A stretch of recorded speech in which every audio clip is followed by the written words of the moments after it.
All right, everybody. Hello, hello. Welcome to VR Master League Channel 1. And boy, do we've got a lineup tonight for you. SirDimwi's next to me. We got so much for subtlety on the cams. We've got Glean on the sidelines. Now, Dimwi, need I say it anymore? I mean, this lineup. Just tell us about it. Oh man, I mean, we're kicking off here with a what is potentially well, it's you know, I don't want to say too much because I don't want to curse anything. I don't want to have any you know, supernatural impact on the outcome of the. Well, it's Rusty Robots had a really big victory last night against Spartan. They took that one into the score was 25-14 overall, and it was a major. It was such a big upset that a few of the viewers who are probably with us today during this one lost all of their channel points because they were so sure that Spartan was going to get that victory. And no, Rusty Robots pulled that one out, and now they're going up against. They're currently at third on the ladder, 13th in North America, going up against 11 on the ladder, or excuse me, first on the ladder, 11th in North America. This team Aurora still undefeated, 7-0. Oh, you know, if Rusty Robots can pull this one out, this is going to be major. This is why, you know, this is why PM to Palidore is like, we gotta try to get this before the Joe Kang game, because that's, of course, speaking of, that's what we got. That's what we're going to be going right into after this one. And that, I mean, you're talking the rivalry, and I just don't even know how you top that, you know. And then that goes into we got Project Mayhem taking on Ethereal. I believe that's the one afterwards. It might actually be it's Project Mayhem versus Spaghetti, then Ethereal after that. So we got back-to-back Master games following this very, very high-tier Diamond game. You alluded to it yesterday. Yeah, a lot of people got broke by the bets yesterday. And you want to know how much? There were 100,000 plus channel points bets in favor of us Spartans, and well, a few of our high rollers indeed went rolling home. That said, rolling into the goal, and immediately, of course, it's going to be a save from Steel as Saluna gets it and sends it through midline. Oh, that would have been a great start here. Look at that Chang getting down there, Moonface taking a long shot. That was going to go well high and away from the goal. Delcoid wasn't able to get the hand on it, so Caesar now, captain of Aurora, sending that one back to Steel Skydiver. They're the man who just made that ridiculous save to start us off here. Steel going to send the one across there to Moon. Moon inverted on the ceiling, looking for an impasse. Look at the way, look at this. He pulls that defender out, gets that pass, and Caesar, who's going to bring that one in for our first goal of round one, 37 seconds into Aurora. Oh yeah, Aurora in good time, as I do like to say. You mentioned the undefeated record here for them so far. That's been a story this week. I've been following these matches as much as I possibly could. Followed Femboys, we followed a Blank over in EU. Corrosion as well, and now Aurora. These undefeated teams, they are few and far between, but it is so interesting to follow and just to see exactly why these teams have been having so much success. I know for Aurora's side, every time I stream, I'm seeing comments all up in the chats everywhere about how the high expectations that this is going to be a master team in the making very soon. Oh yeah, Aurora, I've been saying for a few weeks now, Aurora's a shoe-in for master tier, especially since we're going to be taking you know, there's 5 going in. There's only 1 coming down from Master. And Ardix from Beach Flare. They have tied it up here a minute and a half in. Wow. Yeah, great start here from Rusty Robots to answer. 36 seconds later, get that one in. And Beach Flare, I gotta point out, Beach Flare had a ridiculous half-court shot yesterday that he sunk in. That was beautiful. He had a bunch of great shots yesterday. I did not know Beach Flare had that kind of shot, but he does. Oh no! And speaking of the devil, he picked that one up. It is going to be turned over, and Ardix, but oh, good grab there by Saluna. Man, that is just too close for comfort situations that they found themselves in there for Aurora. A big stun, though, coming in from Caesar, and Caesar's going to distribute that out to Saluna from the bottom. They got the nest, but having a steal here is, well, going to be the side of a Rusty, and not looking rusty so far off of that game yesterday. They are fully warmed up, and they have to feel good coming into this game, despite any expectations for Aurora. And what I find particularly interesting is Caesar's going to try to send that one over there to Moonface is I've not seen a single shot come off here from a Saluna Saluna known for the reliability and the speed and the accuracy of her shots. You have her on your roster, you know she's taking shots. It's like watching Joker and seeing game without any shot opportunities. And what that's coming from, that's not Aurora failing at creating opportunities. It's Rusty Robots shutting down all those opportunities. As we're going to see another turnover there, Aurora back in possession. But very notable as a long shot there. That one's going to go low and away. Oh, and there it is. As I say it, Saluna is going to get her first goal of the game here. Minute 16 after the last. Aurora is up by 2.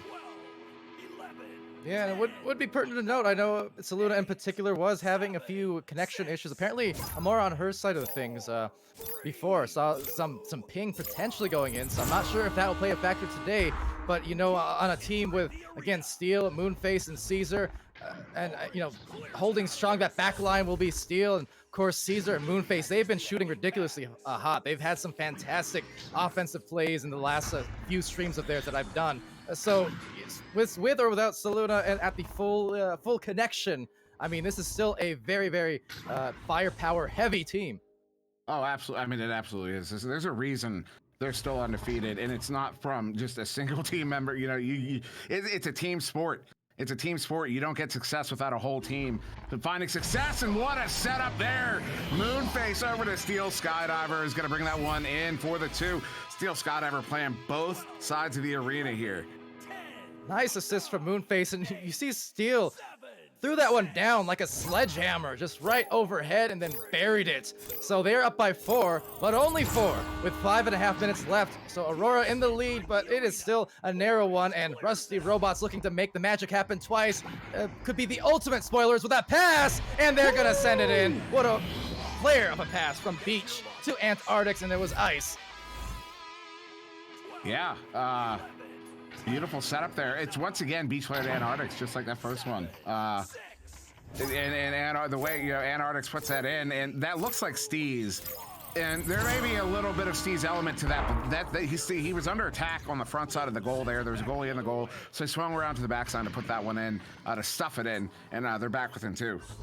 That good old efficient Steez. You know, Steez with a purpose, as I say, as Caesar tries to send it to the sideline. Saluna's over there. They've got Moonface on the floor. And they're going to either cross over instead to Nugget. Caesar dodging and evading, but the aggressive defense here, losing it out. Actually, the handoff play. Moonface now back to Steel. Some nice cycling here, Dimwi. Oh, yeah, the disc movement here from Aurora. It's everything I expected to be. What a setup there. Caesar into Steel, excuse me, as I stutter, Steel. Bring that one in, gonna plant it in the bottom corner of the pocket there as the goalie was playing high. And the reason the goalie was high was because Caesar had the disc far side up on the ceiling. So goalie plays high in that position, in that shooting position, and then CC Steel Skydiver pick it up in front of the goal and plant it at the bottom exactly where he needed to put it on the goalie playing high. They are now up by 4 with 4 minutes to go.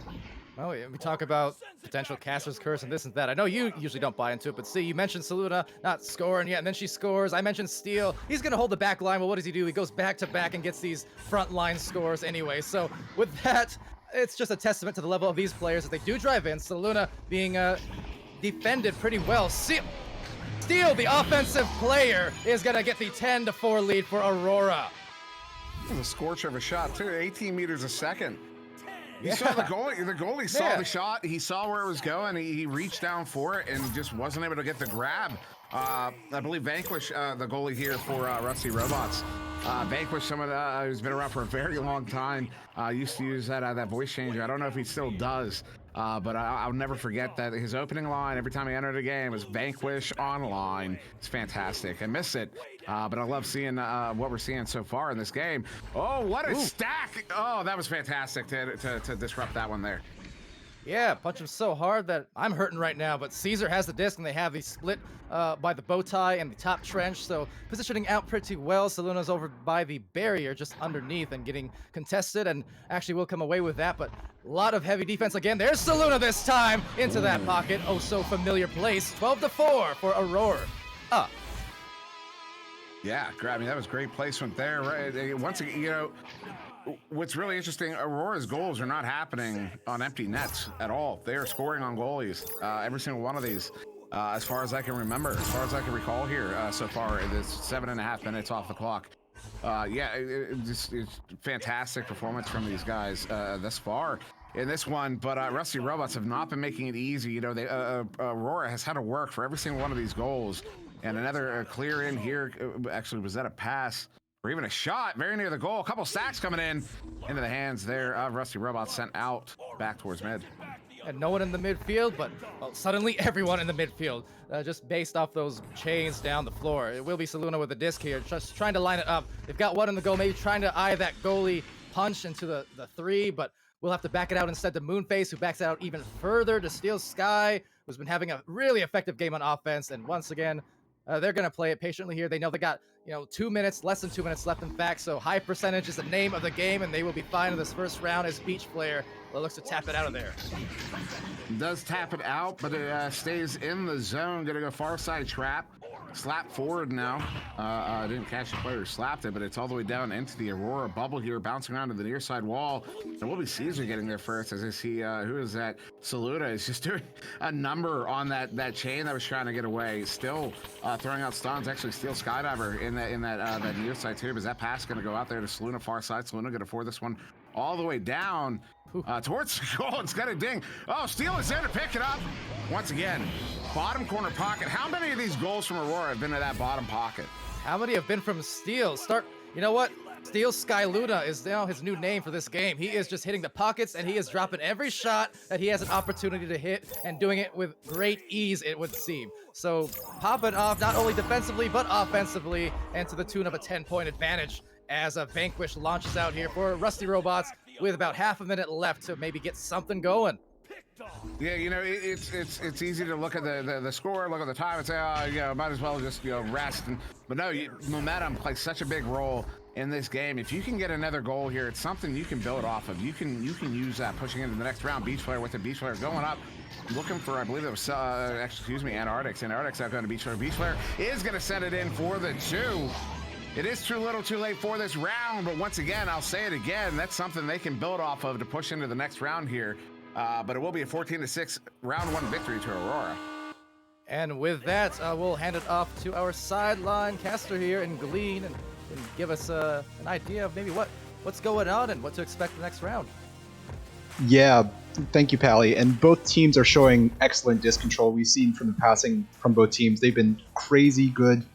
There have been brutal stacks from both sides as the speed getting up and down the floor is just blazing, trying to get control of the disc. Aurora's taking a little bit more time than Rusty Robots. A lot of resets and a lot of cycling, as previously mentioned, but they're getting these expert passes in for 2-pointers as we watch the highlight reel here. Rusty Robots showing a ton of speed, getting down the field and able to score when they have the numbers advantage, and really convert on the most of their opportunities. And I mean, Steel just showing crazy potential and ability as a player, not only working the goal, but also just scoring. He has 8 points and leads Aurora right now. An impressive showing from him. Oh yeah, without a doubt. And it's going to be interesting to see if Rusty can, again, coming off of that really great win yesterday in the 2 rounds versus Spartan, see if they can recapture some of that momentum that they once had. Certainly Aurora is quite definitely, in fact, their toughest test yet. But Rusty Robots, they're no slouches either. The thing is, we're talking about the undefeated record of Aurora, but Rusty Robots, they're 6-2 in the Diamond Division. That is as strong as just about anything. I mean, they can definitely have an opportunity to force us round 3 with this joust. Here we go. And that one, this time a headbutt there from Aurora. We saw in round 1 as Rusty Robots with a headbutt down in the Aurora bubble. Rusty Robots do get possession here, though. It's going to be Salcoid. Salcoid looking for a cut pass here. No one to send it to, but he's going to send it. So he just sends it in himself. Yeah. All right, 14 seconds in. Rusty Robots up by 2. Yeah, picture perfect from Salcoid, the Polaroid. But right now, Rusty Robots, it's the start they wanted. It will be Aurora now on their heels with a chance to react and see if they can just clap back at them. Stabilize here a bit as Steel. Gotta have stable eyes on that, because that stack has bothered him a couple times on those launches, so have to be careful as Moonface takes it in the mid lane. Moonface, good reset there, or good back pass to Caesar. Caesar back down to Moonface. Moonface now sending the reset pass there to Steel Skydiver as they broach through, the offensive zone up to Saluna. Saluna has a one-on-one, taking the shot and painting the left side corner there with the disc. As you can see, Moonface playing around with it because that was a beautiful shot there. On the goal, he gets it. It looks like it went right through his chest. Aurora's got to tie it up here. Yeah, and with that, not a problem. I mean, you come to expect it. Against Steel with the first round points. I mean, lead score with 8 points, but Saluna now at 6. Meanwhile, Beach Flare crossing it on over, right back at him. Oh, the hammer, bringing it down was Beach, 4-2. What a setup. What a setup. That's what they got to do. They got to keep the passes crisp. They got to keep moving. They got to get that. They got to keep the defense spread out. They have to attack when that defense is spread out, and that's what they've been doing. Well, that first one. First one for Cellcourt was ridiculous. But that one there, that's exactly what they need to keep doing. And if they can keep this up, oh man, are we going to see round 3? Oh, I don't want to. Anyways. Well, you already did. Maybe we will. Caesar here trying to make that not a reality here as Saluna now drives. Oh, losing the hands. No. Oh, reminiscent of caption from Tins once upon a time. But Steel, well, he'll keep that one mint and lights up the goal to tie. That's just a good recovery there from Steel Skydiver. Saluna losing the hand. You hate to see it. You see it every once in a while, and we saw it there. Steel though getting that another one in. He is really popping off in this game here. I think what you were saying earlier was correct about Steel, but this one now all the way in. Cellcourt's trying to track it down and be in the hands of Steel Skydiver. Steel Skydiver sending that one up to Caesar. Caesar crossing that one up to Saluna. Saluna wanted to take that shot, feigns it, sends it back across to Caesar. Caesar now in the bubble, taking a shot. That one's going to ding in the hands of Saluna. Saluna sending it right back in. Good for another 2. Aurora takes her first lead here in round 2. Great positioning. First from Caesar, driving in the opposite lane, giving a very clear path, very clear airways to get the first pass from Saluna. And then on the shot was a good attempt, just dinged, but then it was Saluna. The good positioning. She was at the boot and thus got the rebound with ease and put it home for the 2-point lead. You like to see that though? They were all in the right spaces. They were all in the right spots, but another opportunity here for Rusty Robot. Cellcourt sending that one across. Unfortunately, splits the intended receivers. Well, he split the receivers.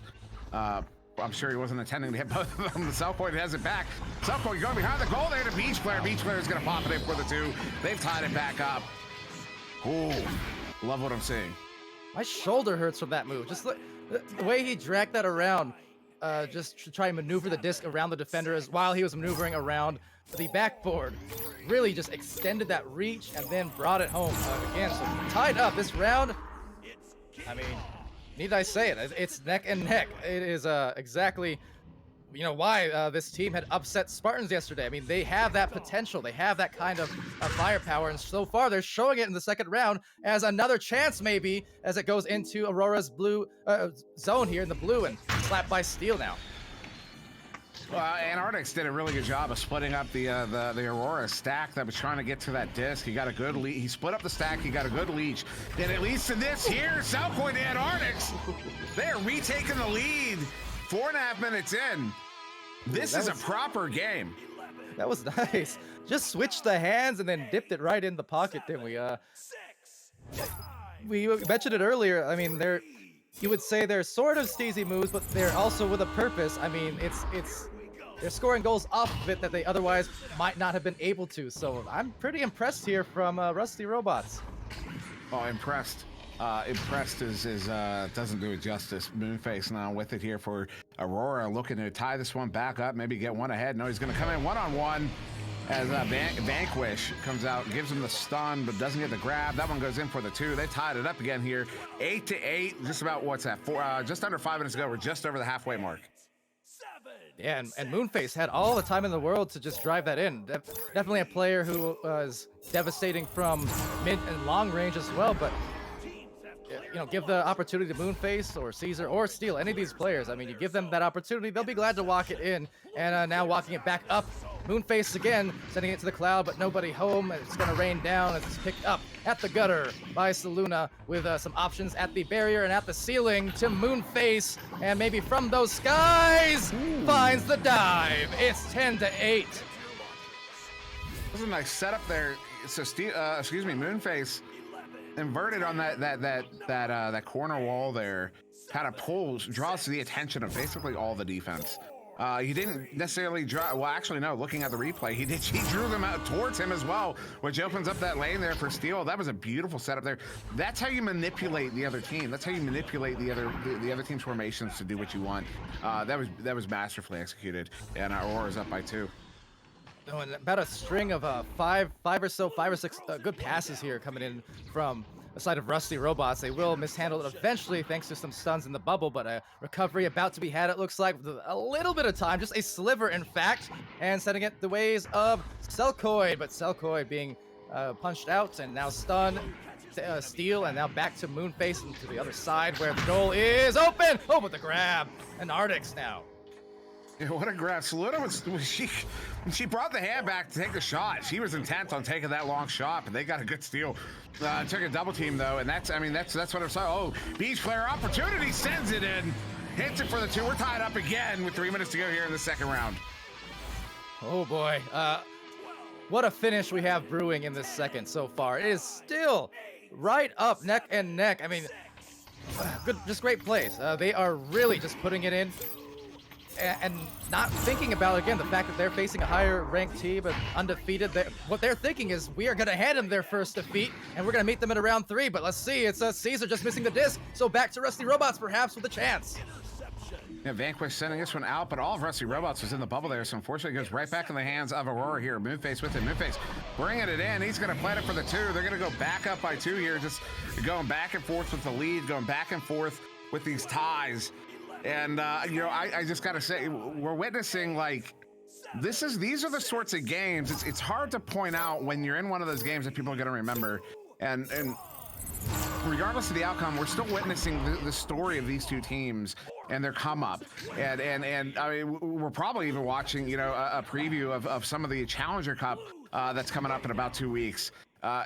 It's just, this is so exciting to watch. Saluda is going to come in here. She's got that one-on-one. She's taking the shot. She hits it for the 2. They're up by 4. That's our first 2-goal lead of this round.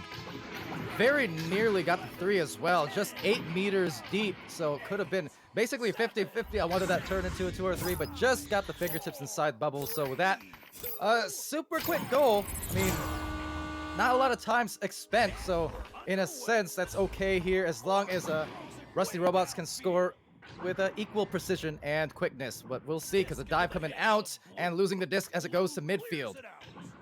That one taking an ugly bounce there. Beach Flare does get it sent over to Selkoid, so Rusty Robots back in possession up to Antarctics. Antarctics are going to get stunned out there by Moonface.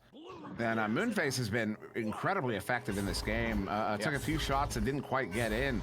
Does have a few points on the board, but the steals, the interceptions, the stuns at the really big moments have been doing a lot of heavy lifting, and that's why Aurora is at the top, because every single one of their players are contributing in every single aspect of the arena. Beach Flare was looking to send that one into Selkoid. I do believe behind the goal, unfortunately, isn't able to get that pass off. Intercepted.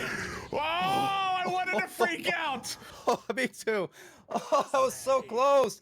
That 3 was exposed for just the narrowest window, but now that window's starting to close and shut out here on Rusty Robots. A turnover to the tunnel. Moonface looking for the lunar landing, but no, cannot. There's 20 seconds left, and the time is just unfortunately done. Yeah, that'll be Aurora will be taking round 2. They're going to be taking the game in 2. What a fight here from Rusty Robots. Oh man, this was such a close round 2. Aurora winning by just 2 goals. Well, maybe 3. We're going to see maybe one more there. There it is. So they're going to get the victory by 3 goals, technically, but that was such a fight. Rusty Robots, I cannot wait. I cannot wait for the Challenger Cup. I cannot wait for the Challenger Cup, man. Wow. Oh, absolutely. I mean, Aurora continuing their flawless streak here, but Rusty Robots, not rusty at all. They are shining in Master League. With that over, well, speaking of, it's Glean, one who shines on the sidelines. How's it going? Oh man, what a game. Like Dimwi said, this Challenger Cup is going to be incredible in the next upcoming weeks here. It was a slugfest for this second round, just back and forth, back and forth. Rusty really taking advantage of those numbers again. That aggressive defense really starting to pay off for them as they were able to convert and really force turnovers and score on these open opportunities. And Aurora with some great cut passes, some great movement to try and get Steel to disc, and Steel again popping up. I believe he was the leading scorer for Aurora in this entire game, something that we don't usually see, but an impressive showing from him. And yeah, the accuracy of both teams, the speed of both teams, just incredible work from both of them, and I'm thrilled for such a great game. Oh, absolutely. Any thoughts on Dimwi, your end here before we start getting into the next match, hopefully soon, which is gonna be a good one. But I got so many thoughts, but this is just I am so impressed by what I'm seeing from Rusty Robots. This is a team that I don't think anybody was considering as a serious contender just 2 or 3 weeks ago. And now we're looking at this team as a potential contender against Aurora specifically, and possibly a team that could find their way up in a master tier in Cycle 2. So keep an eye on these guys. I know I will be. I'm excited. I'm excited for this next one. Anyways, yeah, Palidore. All right. Well, yes. So, ladies and gentlemen, we'll go to a brief intermission. We're gonna get into the next match. You're gonna want to stay tuned because, as sure as I am here in the casting booth, and as sure as we have VRML seasons, or any seasons, you're gonna find Kangarillas, you're gonna find Joker, and you're gonna find them in matches where they are just blowing it up on the streams. We have Kangarillas and Joker coming up next after this brief intermission. You stay tuned.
Hi, my name is Connemar Chaos, and I play for Spaghetti.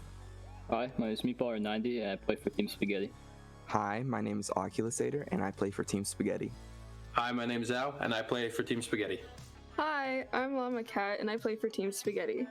What I'm most excited for this season is to show that Team Spaghetti is not the underdog and show everybody how far we can actually go. I'm feeling that the team is pretty strong. We're excited for the next season, and we don't really know what's to come. We're definitely aiming very high.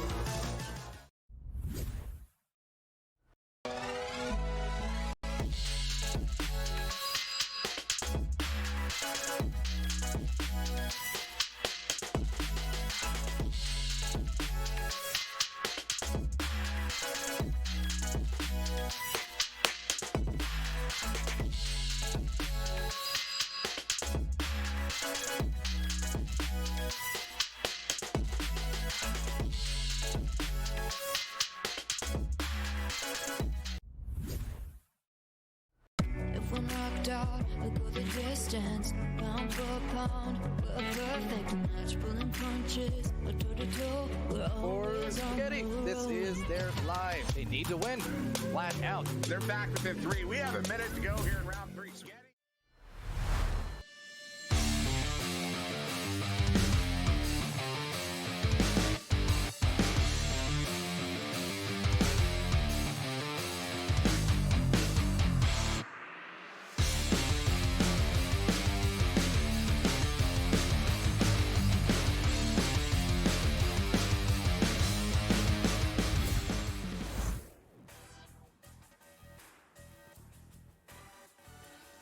Alrighty, hello everybody, welcome back. I guess we've got a good game or something here. You know, just Kangarillas, just Joker, just the 2 undefeated teams in the Master Division in North America who've been doing it for season after season for this entire span of competitive play over the last couple years. So, let's see. On the casting booth, you got me. I'm Palidore sometimes. I got SirDimwi over there. He's SirDimwi all the time. Over on the sidelines, we got Glean. And on the camera, it's the mighty fine subtlety, SirDimwi. Just tell me about it. All of it. Eclipse outdated. Oh, gosh. Joker overrated. Long have we waited. Season 3 Kang activated. I might be biased. I might just be a little bit biased. I don't care. Throw the kitchen sink at me. I don't care. I am excited for this game. And don't get me wrong, I love Joker. Joker knows I love Joker. I tell them I love Joker. But man, you know, do I love a good story? And Kang taking Joker in this one would be a good story. They're both good stories, but Joker's kind of this, you know, Joker winning this game is what everybody's expecting. And that's what everyone is expecting. You gotta subvert expectations, and that is what Kang is gonna do. Maybe that's what they're gonna try to do. And this one against Joker, the reigning champions, North American champions, 2-time champions. Of course, Kang are world champions, but not in this league. But still, like, this is the rivalry. The rivalry. That's what we're dubbing it. It's the rivalry. And we're starting here in just about 15 seconds. That we are, and with that, predictions by the by, almost forgot, but I'm sure there's some hot bets wanting to come in here in a second. You can bet that, so you got 2 minutes. But here, we've got like the first round. I gotta give this a megaphone. Game hasn't lost a VRML series in 9 months. May 10th was the last time Game lost a game in VRML. And well, Game has the disc right here in VRML here in Season 3 as we get this first game of what... Shout out to Rox Titan. What always, between these 2 teams, could end up as a classic easily. So with that, over to Mad. Kangarilla's trying to get the passes off, and 1 to the side to stealable bag despite that first miss. The positioning too nice, but as Ryan is going to take that away with the fakes, and trying to make it as the boosts come in. I don't think I've ever seen a stack that fast. I think that's the fastest stack I've ever seen. I don't think I've ever seen this. Kang stack has been ridiculous this season, but are they going to be able to get this one back from Joker? Ryan with it on the far side, sending this one down to the floor. To the shot there, that one's not going to take. And Matt is going to slap that one out of the bubble. It's going to be, is that Ryan, Game, picking that one up on the far side, inverted, sending this one in over to Jaywalker. Jaywalker picking it up. Has Kong on the near side boot, sends it far side there to Game. Game setting it in as Kong is cutting in. They're going to plant it for the 2. The moment Joker got possession, they did not let up. I've got headaches from how good that execution was. Just the quickness of these teams, the aggressiveness and the precision to execute the way that they do, despite being, again, challenged equally strong by the other side, the other team. I mean, this is just, look at this, intense. Right now, Zenith has barely any room to work with, tries to execute, and they do. I mean, that kind of play is not stuff that works for teams, most teams, but if you're here in the master tier, this is what you get as Ryan takes it back. Ryan now handling it in his own bubble. Very dangerous position. Silbo is going to get him stunned out, but not before he gets that pass off to Game. Game under pressure by Mad, sends this one deep out. Zenith and Strembitsky with that chain. That chain is disgusting. They're so effective. Silbo loses the hand. That one's going to turn over. Game with it now under pressure by Mad. Gets this one set off. It's a shot. It's not in. What a stop. I'm telling you, Kang has the fastest chain in the league. They have to. And you know what? People can even pay attention to that if they want, because now as they get another goal here for Joker, Kong doing the dirty work there. You can see on these jousts, these defensive jousts as well, the ignite stats, the joust stats, they will pop up once that other team, the defensive team, crosses the midfield. So you can keep an eye on just that here as we have a 4-point lead the way of the Jokes, but Kang Gorillas looking to come back. So again, with the possession, Jaywalker, you can't send passes to those spots against Joker. I've noticed this a lot lately. Pac-Man far side, Root far side, those 2 spots, you send a pass there, Jaywalker's on you immediately. That's what happens there. Joker's up by 6. And Joker coming in here again. I mean, they've been rolling through VRML, back-to-back champions here in North America. You know, between Joker and Kang, you talk about Eclipse. Well, you know, retired us a little bit. But these 2 teams fighting each other in ESL, fighting each other in VRML, fighting each other in Pizza League. They've been there. They've done that. And right now, a pass going over to Zenith, trying to get that back over. Successfully so to Strem, maybe after a couple bounces. Strem with it now has Sealable far side, but he's going to instead back this one out and wants to pull that defense, that Joker defense further apart. So back into the hands of Strembitsky. Strembitsky feigning one shot. He's taking a shot on a line of players there. A couple of fakes there from Zenith, though. He's going to get Kang's first goal on the game there in round 1. 37 seconds after Joker's last here, 4 minutes into the round. But I gotta, you know, Strem's shot there, that was a bit ambitious. He had 2 defenders and a goalie in front of him when he took it. Yeah, Sam as well as Aeronite notes, doing his best Strem impression. A lot of fakes for sure, looking Strem-like and maybe even Grumpy-like. But with that said, over to the other side here on Joker's attempt up the floor. They got the goal exposed a little bit. Could have been dangerous, but tapping it out there to the back reset. And they'll go at it again. Game over, down to Ryan.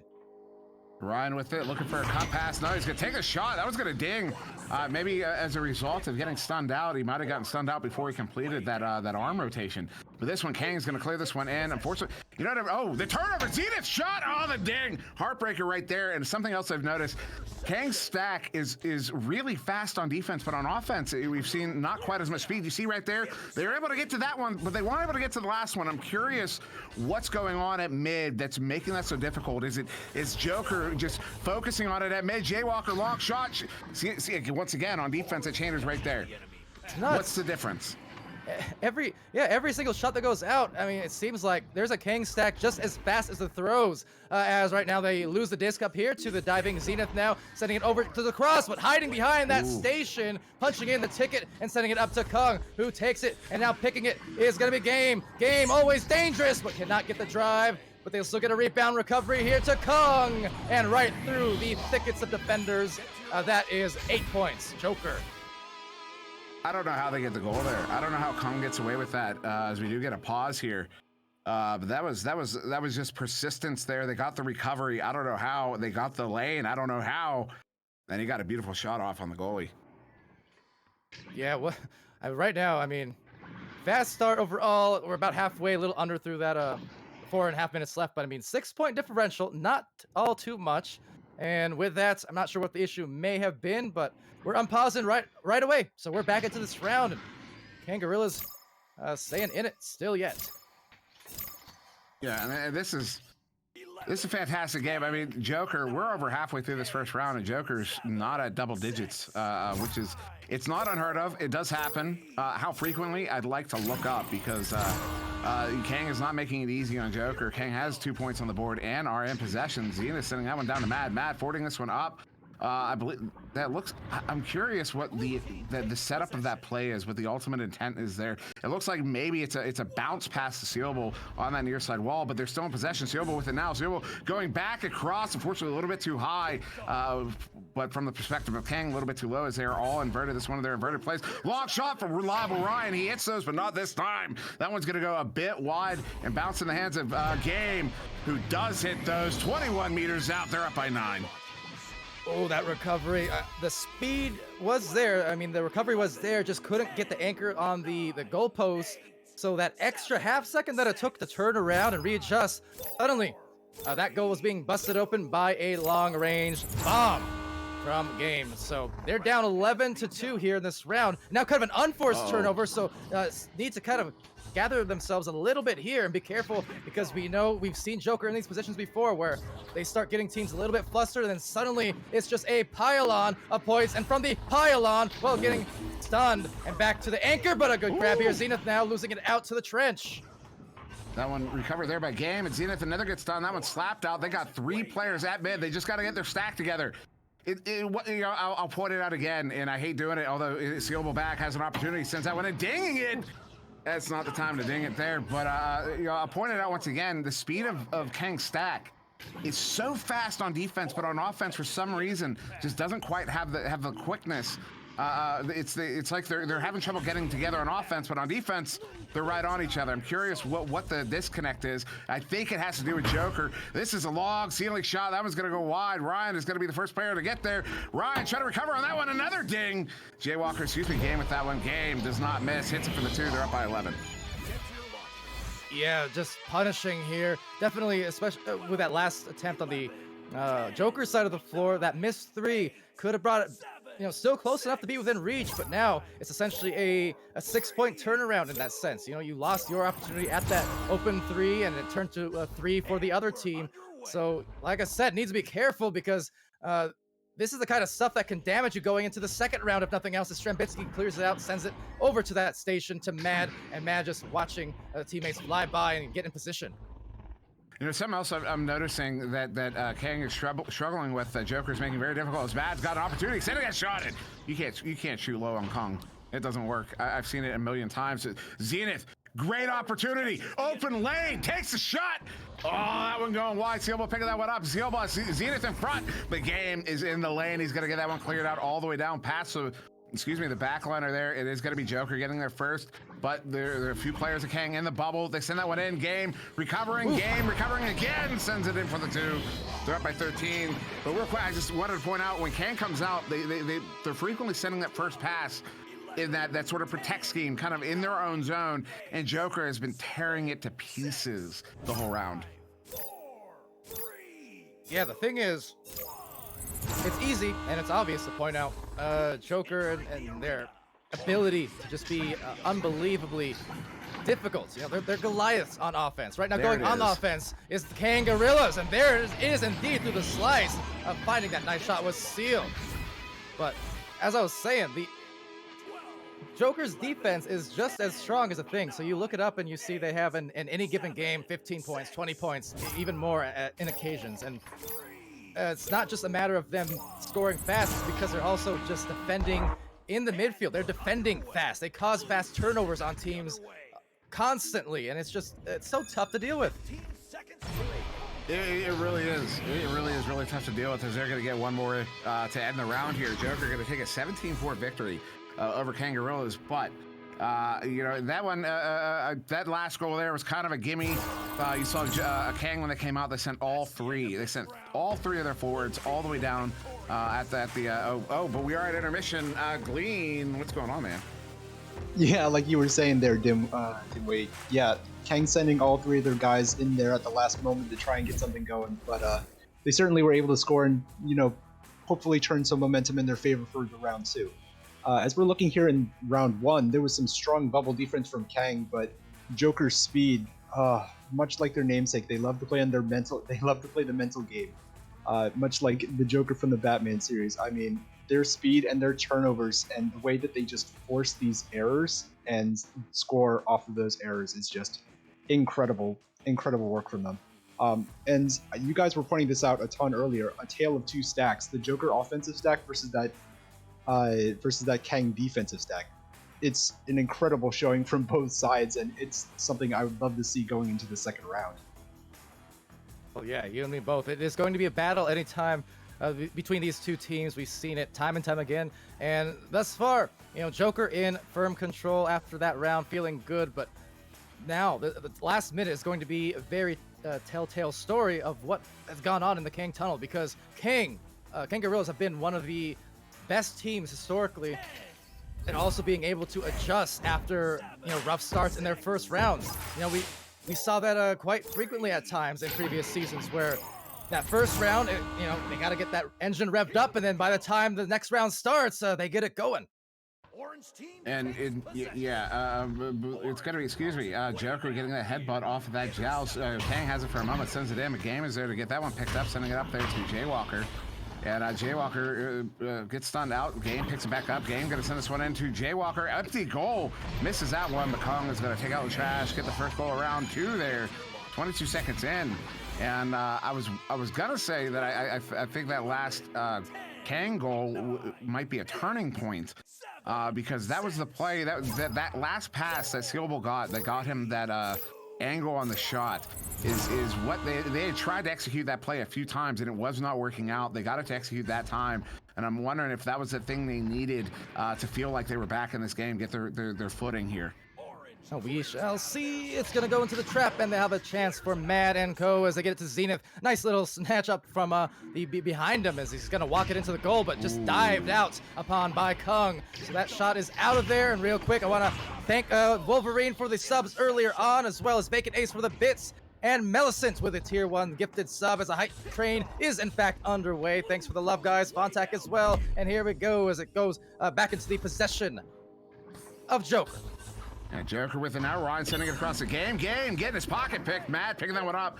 They're going to get this one cleared out to mid. Sealable's there to pick it up. Sealable's just going to send this one in. Looking for that flat bounce. No, that one's in. He's going to hit it from half court, 36 meters out. 2 bounces on the way in. Kang is going to take their first lead in this game. Up by 1. You know, you got it. When you're having this kind of trouble against the team, you got to find a way to score. They found a way to score there.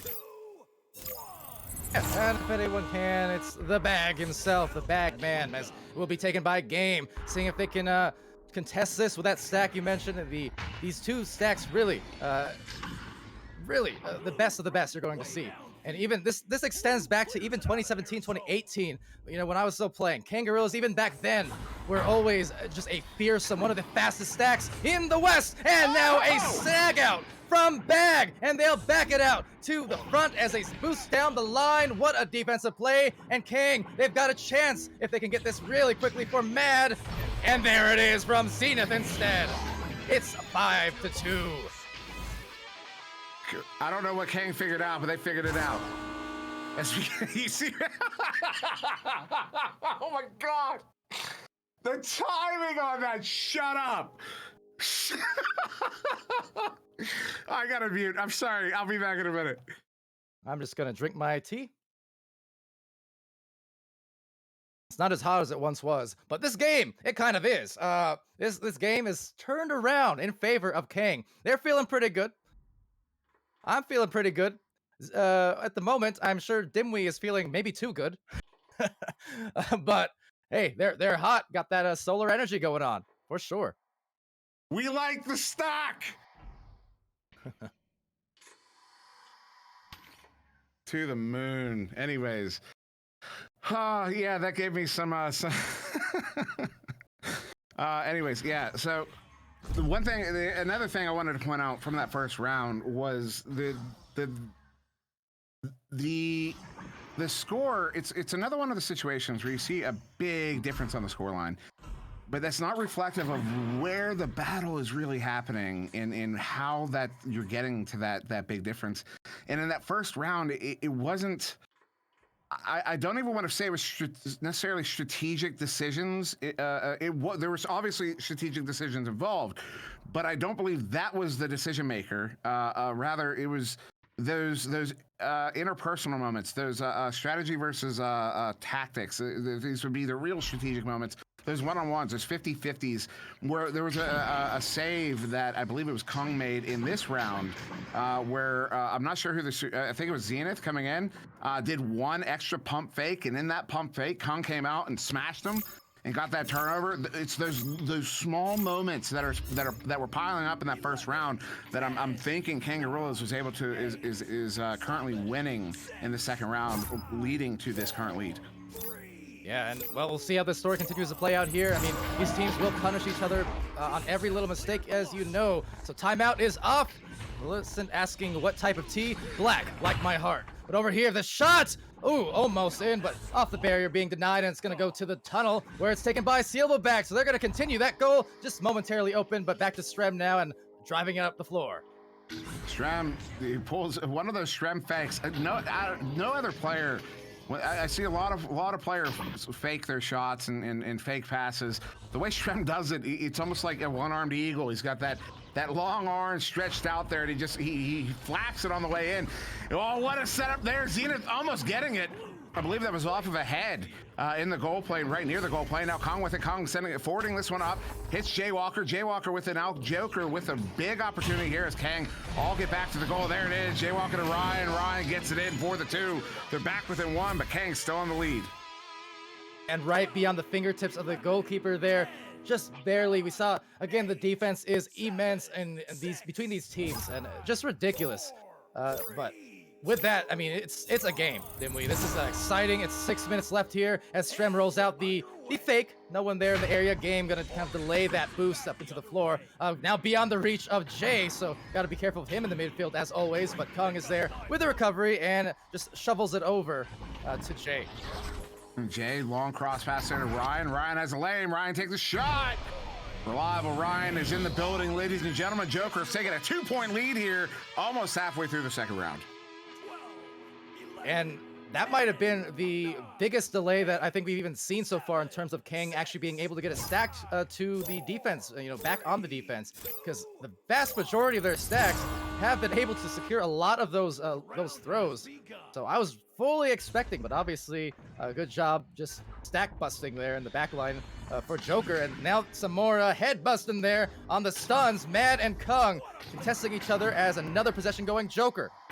So it was another one of those rollouts where Kang comes out in that protect scheme there. Game sending that one in as goalie gets stunned out. But Joker doing a really good job of disrupting Kang when they come out and do that first pass in their own zone in that back line like that. I don't know if I'm not critiquing Kang's strategic decisions. There's a specific reason they're rolling with their rollouts, but they have a lot of trouble with those specific rollouts against Joker in this game. As that one there, that second pass is going to miss Joker. Oh, Sealba with it. Sealba long shot. That one's going to go wide. Zenith. Sealba's going to get, Strem with it there. Far side sending it to Zenith. Zenith is going to plant it for the 2. They're back within 3. Nice and easy for Zenith. Laid it in with full confidence. Wasn't looking shook at all. Again, easy to do because Joker is just one of those teams when they start scoring, they can kind of get in your head because of that. But looking very, very calm despite the otherwise frantic nature of that play. With, again, 4 minutes to go. It's Joker back on this rollout.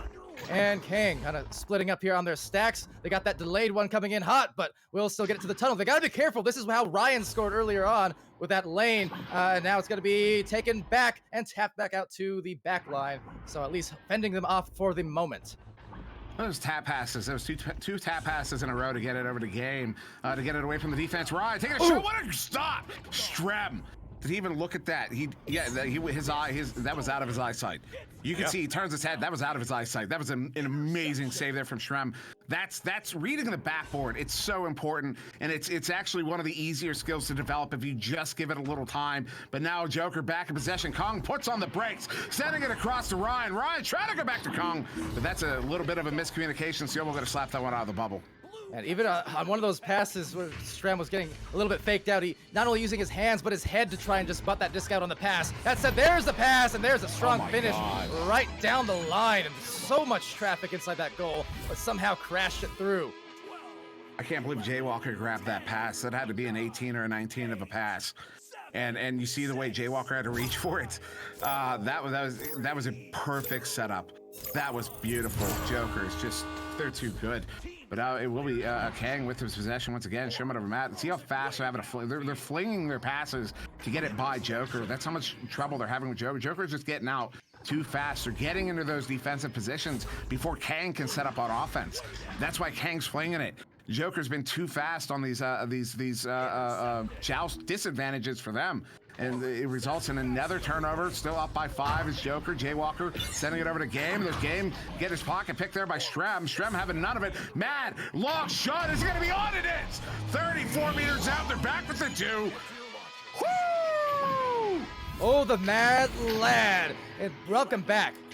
Welcome back, Kang, into this round. It's a 2-point game off that big hit. Strem the assist, feeding Mad down the line, just lighting it up and lighting it up.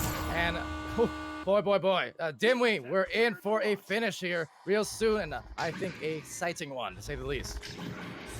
Oh, yeah, we got less than 2 minutes to go here. Joker in possession, currently up by 2, sending that one down. Ryan with it. Far side, moving, going to walk in on that bubble as Kong caught pass. He's going to take the shot for the 3 on the goalie. Wow. If I was Kang, I feel disrespected right now. I mean, what can you say? What can you do? 7 meters. That kind of shot. Oh, right through the middle, and that is going to really heavily damage the efforts here of Kang. They're still within reach. Minute 17 left as they roll out here to the top. There's another turnover there. Kong long shot. That one's going to go wide, but Game is in position. Game doesn't miss even when it misses. It's 17-10 with 1 minute left. Joker starting to pull away indeed. 7-point difference, minimum of 3 goals. I'm not going to do the math. I don't care. We're still in this. Kang with the joust advantage. Handled there by Strem. Strem down to Zenith. Zenith sending this one up into the hands of Sealbo. They have to score right now.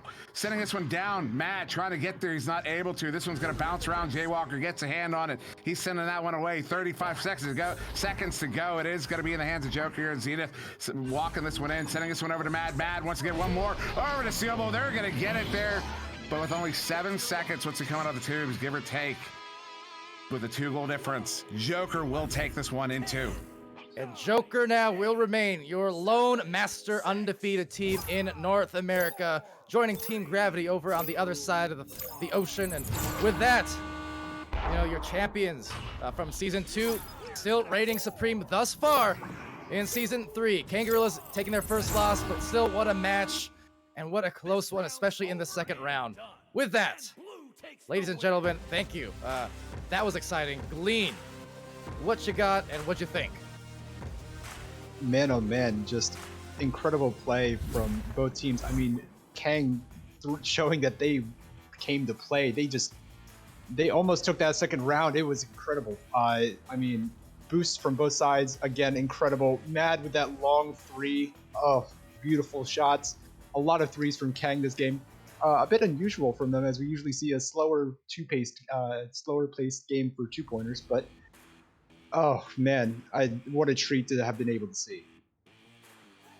Yeah, absolutely. Every time I go into the matches list and I'm fishing for games, and I see a Joker and I see a Kang, well, more often than not, I've got to be there. I got to be there somewhere, whether it's casting or watching or otherwise. I mean, but yeah, just another chapter in the book of this really long-standing rivalry in Echo Arena as this game continues to bustle and blow up. It's still good to have your classics just going at it and going to war every single season. And I hope it never stops. I'm sure these teams at some point, they're going to get battle worn from it, but I hope it never stops. But in the meantime, Dimwi, any thoughts as we do part ways and go into our next master match here? Gonna have some spaghetti and some mayhem. I gotta give Nightfire his due here as he's spamming the chat a little bit. We gotta give a shout out to the Echo Arena VRML content creation team. Go check out the videos. There's so much stuff they've been putting out since they started this season.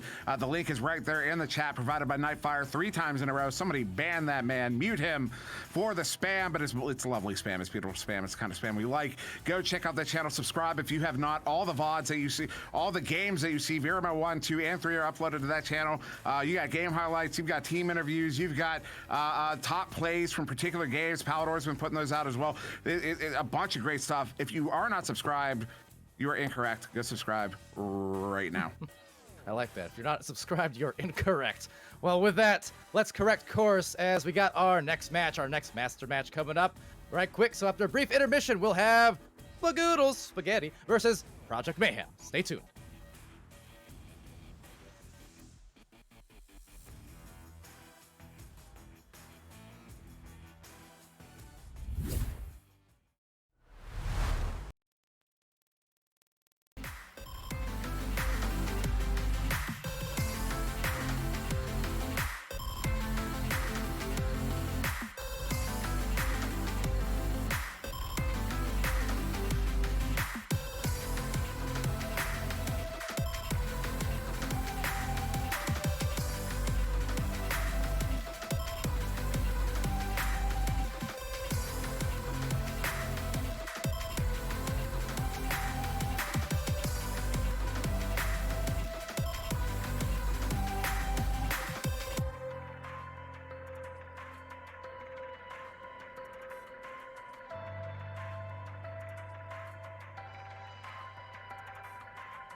All right, everybody, welcome and welcome back to our continued coverage of these master teams and these undefeated teams coming into the streams tonight. It's been an exciting one. We opened up with Aurora, the undefeated Aurora, who remained undefeated against Rusty Robots in what was a great game. Ultimately 2 rounds, but so close to a third. And then we went to Kang and Joker, the old Batman versus Joker, if you will. And, you know, that game, again, same kind of thing. It was close, it was competitive, and boy, was the level of gameplay at an all-time high. And with that, we're redirecting right around to some more top-level teams here in North America with Project Mayhem and Spaghetti. So with that, I'm still Palidore, probably, and that's still SirDimwi by my side. We've got Glean on the sideline cast, and we've got so much for subtlety over on the cameras. So SirDimwi, back-to-back Mayhem matches. What do you think the outlook is for this? VIP. I'm going with the crowd. I was waiting for you to take over so I can do that. I got you, Lulz. I got you. So yeah, no, this is going to be an exciting one here. Spaghetti has been, and I said it in that little synopsis I put out earlier to hype everyone up for this these streams here. Spaghetti has been on fire this season. They're an exceptionally strong team. Stronger than I think anyone was expecting, although, you know, they were strong going into the end of the latter half of season 2, and they've only gotten stronger. Of course, Project Mayhem, a team that is, they're not in the most danger. Wrath is still kind of has that egg in that winner's column. But Project Mayhem still not mathematically safe from that Challenger Cup. So they need to get at least one more win here this season. Now going up against Spaghetti, that's a tall order. But this is a very talented team. I mean, you have the Law. We're gonna have the Law, Vanzi, Palace, B-Love. The Law and Vanzi have been joined to the hip since they started playing. And Palace has one of the best shots, the sneakiest shots you'll come across. And B-Love he has one of the clearest minds for this game. And I'm excited to see how they perform against Spaghetti here in this one. Yeah, clear mind, clear voice, all of the above. One of our casters as well. And always love us some B-Love. Right now, though, they got to be aware this game has gotten underway. And just like the stacks from Kang and Joker, well, that one was pretty fast to collect for Law and Palace. That's been one of the other stories of this Mayhem team, having casted them quite a bit. Indeed, you mentioned these guys kind of attached at the hips. They are very, very fast on their chains as well. When Palace looking for a tube shot there, unfortunately, it's going to hit the station block right in front of him. I see a lot of blue players get there first, and there it is. Project Mayhem is going to get the first goal of this game. You know, here's the other thing. I want to point out. We had Rusty Robots versus Aurora. We were looking for the upset there. We didn't get it. Aurora got a solid victory. Kang versus Joker. We were looking for the upset there. We didn't get it. Joker got the victory there as well. Very solid victory. Might we see the upset in this game? I don't know, but that's a great way to start there for Project Mayhem. Well, I don't know, Dimwi. You kind of strayed from your normal philosophy of before of hold on, as a score maybe about to be had, but no, getting scored instead with a punch. Because you said you didn't want to caster's curse it. Normally, I'm the one worried about that. But you bought into it, and as a result, it just didn't work out last round. But this time, we're switching it back, I do suppose, and I'm hoping for exactly what you are. Don't you put that on us, Record Bobby. Don't you put that evil on us. Oh, Vanzi with a stop. What'd you just put on me? I'm scared. What popped into my head was not appropriate, so we're gonna move on. It was a good joke. It was a funny joke. It just wasn't good for stream. It's gonna be picked up there by Meatballer. Meatballer sending this one out of the reach of Connemara Chaos. It's actually really tame, considering what I probably just put in your head. Whoa! What a shot, Meatballer! We had no time to work with. You see how quickly the chain was back there. Another 1/10 of a second or so, that would have been potentially a save right in front of the goal. This is a... Again, man, that's not true. These offenses are dangerous. And that much. That is true. That is not true. That is not true. No. What you said is true, yes. Yeah. What you said is true, yes. What that man said is not true. Anyways, Palace, far side. Oh, that one intercepted. Ow! He really wanted to take that shot, but what a stop he locked! Oh my goodness! Sending that one all the way down and out. We're gonna get a stack race. There's a lot of stuns going out in the backfield. I see orange players coming in first, and they do. That's gonna be Meatballer picking that one up off the chain there with Connemara Chaos. Connemara Chaos. I gotta give another shout out to that man's name. Naming himself after a geological feature in our solar system. Good setup there. Out of Meatballer. Meatballer brings it in, plants it for the 2. But yeah, he's got one of the best names in the league, in my opinion. There's a lot of great names in this league. Shout out Tickle Britches. But that said, 5 points on the board, and right back into the launch here for the blue. So we'll be Project Mayhem with this joust advantage. Law getting stunned out. Occulizator with the shield. Has a lane. He's not going to take that shot. He wants a sure point. Sends that one across Occulizator. To Owl. To Owl. Gets that one in for the 2. You know, that's something I noted in Kang game, I believe it was last week. How Kang was, instead of taking those long shots that may or may not go in, they were going for the sure points, preferring to send passes off to each other.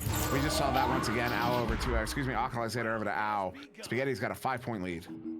And B-Love now trying to hang out with Vanzi on the launch. They're trying to bust those stacks up if they can, but instead another turnover here. Really having a hard time for Project Mayhem now as of the last minute or two to just get it into that orange zone. That goal was open and exposed. Still might be for the bottom pocket. Instead, cannot hit and will rebound it for Meatballer, who, a double tap almost as it gets it over to Kanamara. Oculus Later being dove upon. Now Palace. Some good defense there from Mayhem. Yeah, Pal sends it up right there in the hands of Meatballer. Meatball is going to send that one in for the 2. This is Spaghetti. You know, they had a bunch of opportunities there. They missed a few. But every time Project Mayhem sent it away, it was right back in the hands of Spaghetti. And that's one of those things that you run into when you're on defense and you compress so far around the goal. You get that disc back, and you have to hope that your quick clear is in the right place to get out of the zone so you can chase after it. And there's still a good chance the other team is in a better position to track it down, as unfortunately this one, another turnover there. It's going to be the hands of Spaghetti. Once again, Al with it. Al sending this one near side to Connemara. Connemara going far side there to Meatballer. Meatballer coming in over the cloud block. Going to slow this one down here for Spaghetti. Let them compress properly around the goal. Goalie stunned out. Shot there. The Law covers beautifully and gets that one sent away. Hey, the strong arm of the Law, and now leashing it out. Trying to rebound, but it goes past a few hands. But B-Love immediately finding Palace, but Palace unable to get the recovery. So that's going to bounce awkwardly now towards that cloud as Oculus Later takes it back. Tries to send it off now into the double diamond, but back into the orange zone. Now just kind of a wash there as both teams taking position. So Al juking, that's something it took me a long time to start doing. Is using those tunnel blocks there to juke around a little bit to make some space. What a shot, Meatballer! Is he popping off in this game? Can we say that? Hold on, I won't pull the stats up for myself here real quick. Meatballer might be popping off right now. Steaming hot for sure. He is on a roll, and Meatball just doing what he's done. The rise again of Spaghetti over the last year been very interesting to follow for sure. Not only for the Spaghetti players coming back, Meatball and Al, but then again Oculus Later, Skull Crusaders. You have Kanamara Chaos trying to show some great instinct here around the boot. Oh, but just snagged from the Law again. And once more, a fantastic set of grabs from the Law, able to stave off some more offense for Spaghetti. But for how long is the question? Yeah, it's one thing I've noticed. Spaghetti has been very aggressive on the goalie, but the Law has been setting up in that protect position. And it's something we saw Joker doing last game. It's something I saw Kang do very early on. Nice shot there, Meatballer. Another one, gonna get it too. They're gonna go up by 11 here. Just over 3 minutes to go in this first round. But that sort of that defensive setup with the goalie and the goal. When they get under pressure, they'll sometimes set up that extra man right in front on one of the blocks in front to cover just in case. And they cover the cut passes. They cover any shots with the goalies under pressure. It's a really interesting setup, and I've seen it deployed to great effect over the last few weeks. Well, now to great effect, some dancing, but could only get away with that for so long was Vanzi. Now trying to regather on their stacks that bounce nearly off the backboard. Will still be recovered yet. 3 on 1, now on 2, and Vanzi right out of the shoebox somehow collects that disc, sends it, and now Vanzi somehow is also going to be the first. Oh, right there, but getting bursted down by the stack, so never mind. Yeah, very quick stack there from Spaghetti. Very quick defensive stack. Good leech there by Connemara. He's not able to come away with it though. The Law got the slap on it, but now Oculus Later picking that one up. Over to Meatball, and Meatballer coming in looking for another one. No, he's gonna get stunned out as he went for too many fakes on his way in there. That one slapped out towards mid. Al picking it up there. 2 minutes to go in this first round. Still an 11-point deficit in favor of Spaghetti. I don't think that sentence made sense, but that shot for Oculus Later does. They're up by 13. I think it makes it. The deficit, it favors Spaghetti. They're definitely on another one right now. Just like you said, playing it at the highest kind of level, and I've mentioned this in the past and such, but it's just interesting to see because this is a team who came along back in pre-season 1, and progressively, more and more, they started proving doubters wrong. They were a team that was kind of underdogs, and they came out of nowhere, but just more and more, they were taking rounds off of some legit teams at the top. And you know what? We're in the 3rd season as a shot just misses there. And this has just been the build up, leading up to the point where now Spaghetti is just one of the top dogs, and it's not a contest in that regard. Holding down the fort. Yeah, you know they've improved a lot. They have improved so much over the few seasons we've had so far, and it just makes me excited for who's going to be next. Who right now is the sleeper team that next season we're going to be talking about being so good and on fire? Who's it going to be? I want to know. We're not going to know until the future. It is what it is. Alexander setting that one up to Connemara, brings it in for the 2. 50 seconds to go. They're up by 15. Yeah, and Bart Star saying rush, maybe a little bit of bias, but at the same time, for those who didn't see that game yesterday, I got my first look at rush. I'm not joking. I was immensely impressed. The passing they were putting on, it was master-like. Not a joke. That said, this round about to wind down, and yeah, with that, Spaghetti pretty strong to start here. I have a question. Yes. Why do I still have 53,000 channel points? Because you're a mod, you cannot get VIP. That is no, that's not. You see what he's doing to me, chat? He's railroading me. I am being railroaded right now. No, the Joker train was last game. It's not a funny joke. No, Joker, you're not listening. I'm pouting. Hey, Glean, what's up on the sidelines? Hey, Pally. Oh, man. Defense was the name of the game in this first round. I mean, incredible defense from both sides. That aggressive stack from Spaghetti, just able to force so many turnovers off the Joust disadvantage for them.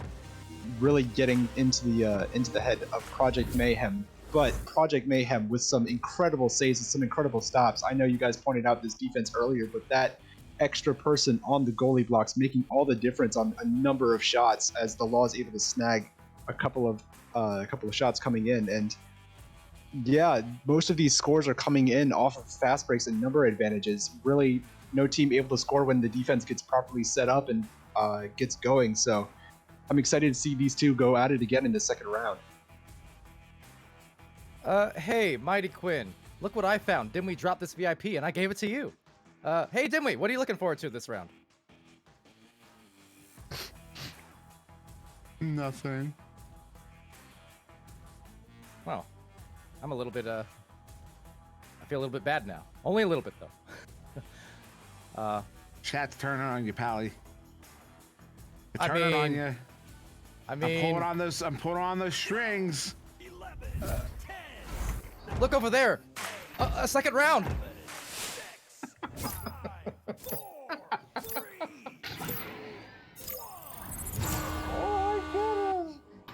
So.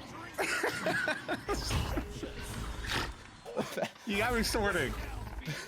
Oh my! Ooh, that was words off the side wall. It's gonna be taken here by Dimwi.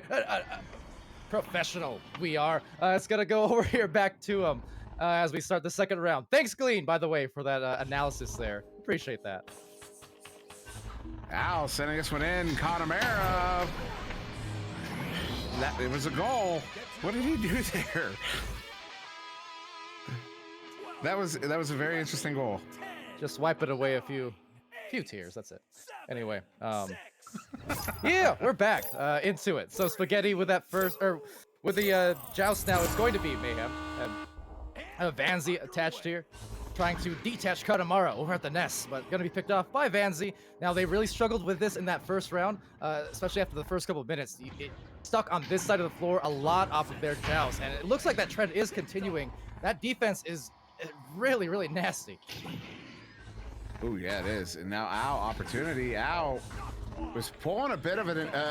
He was rotating. I don't know which direction, but it does turn over there. Good stop there by Project Mayhem, holding Spaghetti to 2 currently off of that first one there early on. But this one, the Law sending this one in, was trying to get it there to Vanzi. Vanzi now tracking this one down as the Law far side is going to set him up, and they plan it for the 2. They tied it up here.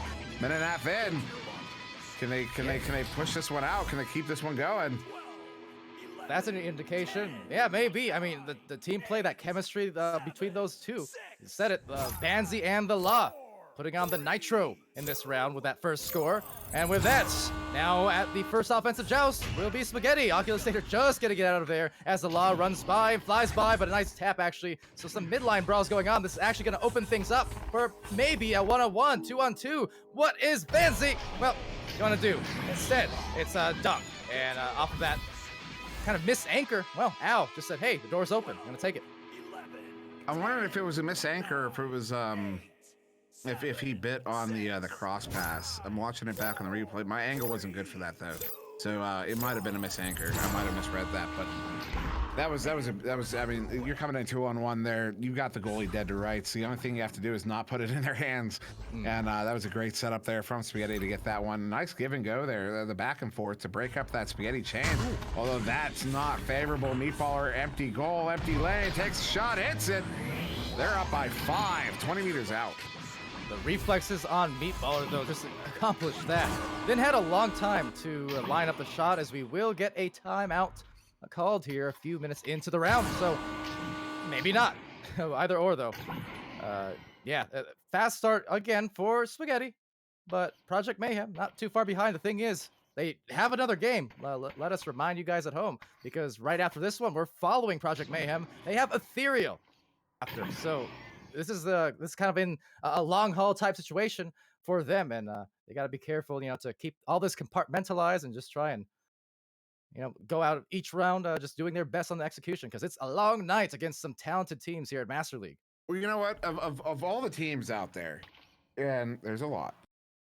When it comes to the mental game and staying calm, one of the teams that I am never worried about is Project Mayhem. And I'll tell you right now, B-Love is probably a big part of that. Palace is probably a big part of that. But B-Love in particular, I know that dude is just a calming force. He's just...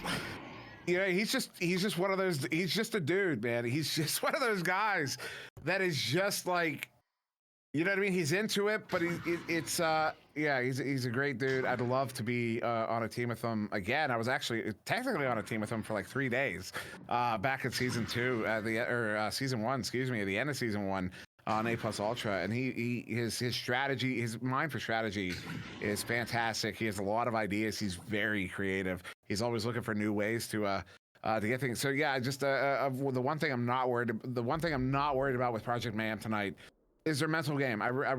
Even if one of them starts feeling a certain way, you see the camera. I don't know if the camera. Yeah, camera's on B-Love there. You can see him just talking. They're talking it out right now. They're going over everything, and they're going to be fine. Win or lose, this team is going to be fine. Oh yeah, I'm absolutely sure of that. Definitely, like I said, to start off the stream, even the smooth voice, the calming force. I mean, B-Love is all of that for sure. And this team, high on chemistry. Every time I do watch them play, it's just a handful of spaghetti, and you gotta watch out because, well, it gets a little messy when that's the case. But yeah, the spaghetti here, just coming in strong.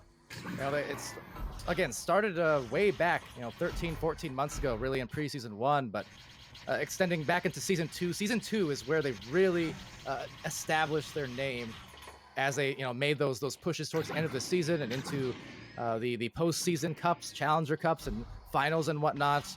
Handing Joker their first loss there of the season, and with about 2 weeks left to go of the regular season, and they've been a story. Adding in now some immensely strong players between. You got Oculusator in here and Kanamara, new to the roster versus where, the original Spaghetti roster, but you still got that core as well with Meatballer and Al. You have Llama Cat as well, who we saw make some appearances, another longtime player, and saw Llama in the playoffs and the championships, weekends and such. I mean, it's been a fun story for sure. And I keep mentioning Oculusator as well. Ever since the Skull Crusader days in season 1, I kept wondering exactly where he might end up, because for the longest time on that team, he was just putting up on a nightly basis, far and away, the leads in stats, like of every category: points, assists, saves, stuns, steals, every category, not even a joke, so many times.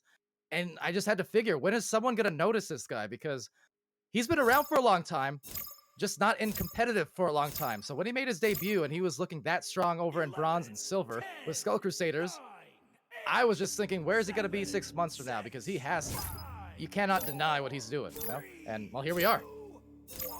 I was going to give you a quick heads up here, Palidore. You gave Saluna that window. She's after your job now.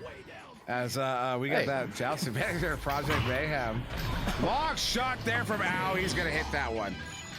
Under all that pressure, he hits it after that timeout. What a shot there. They're up by 8.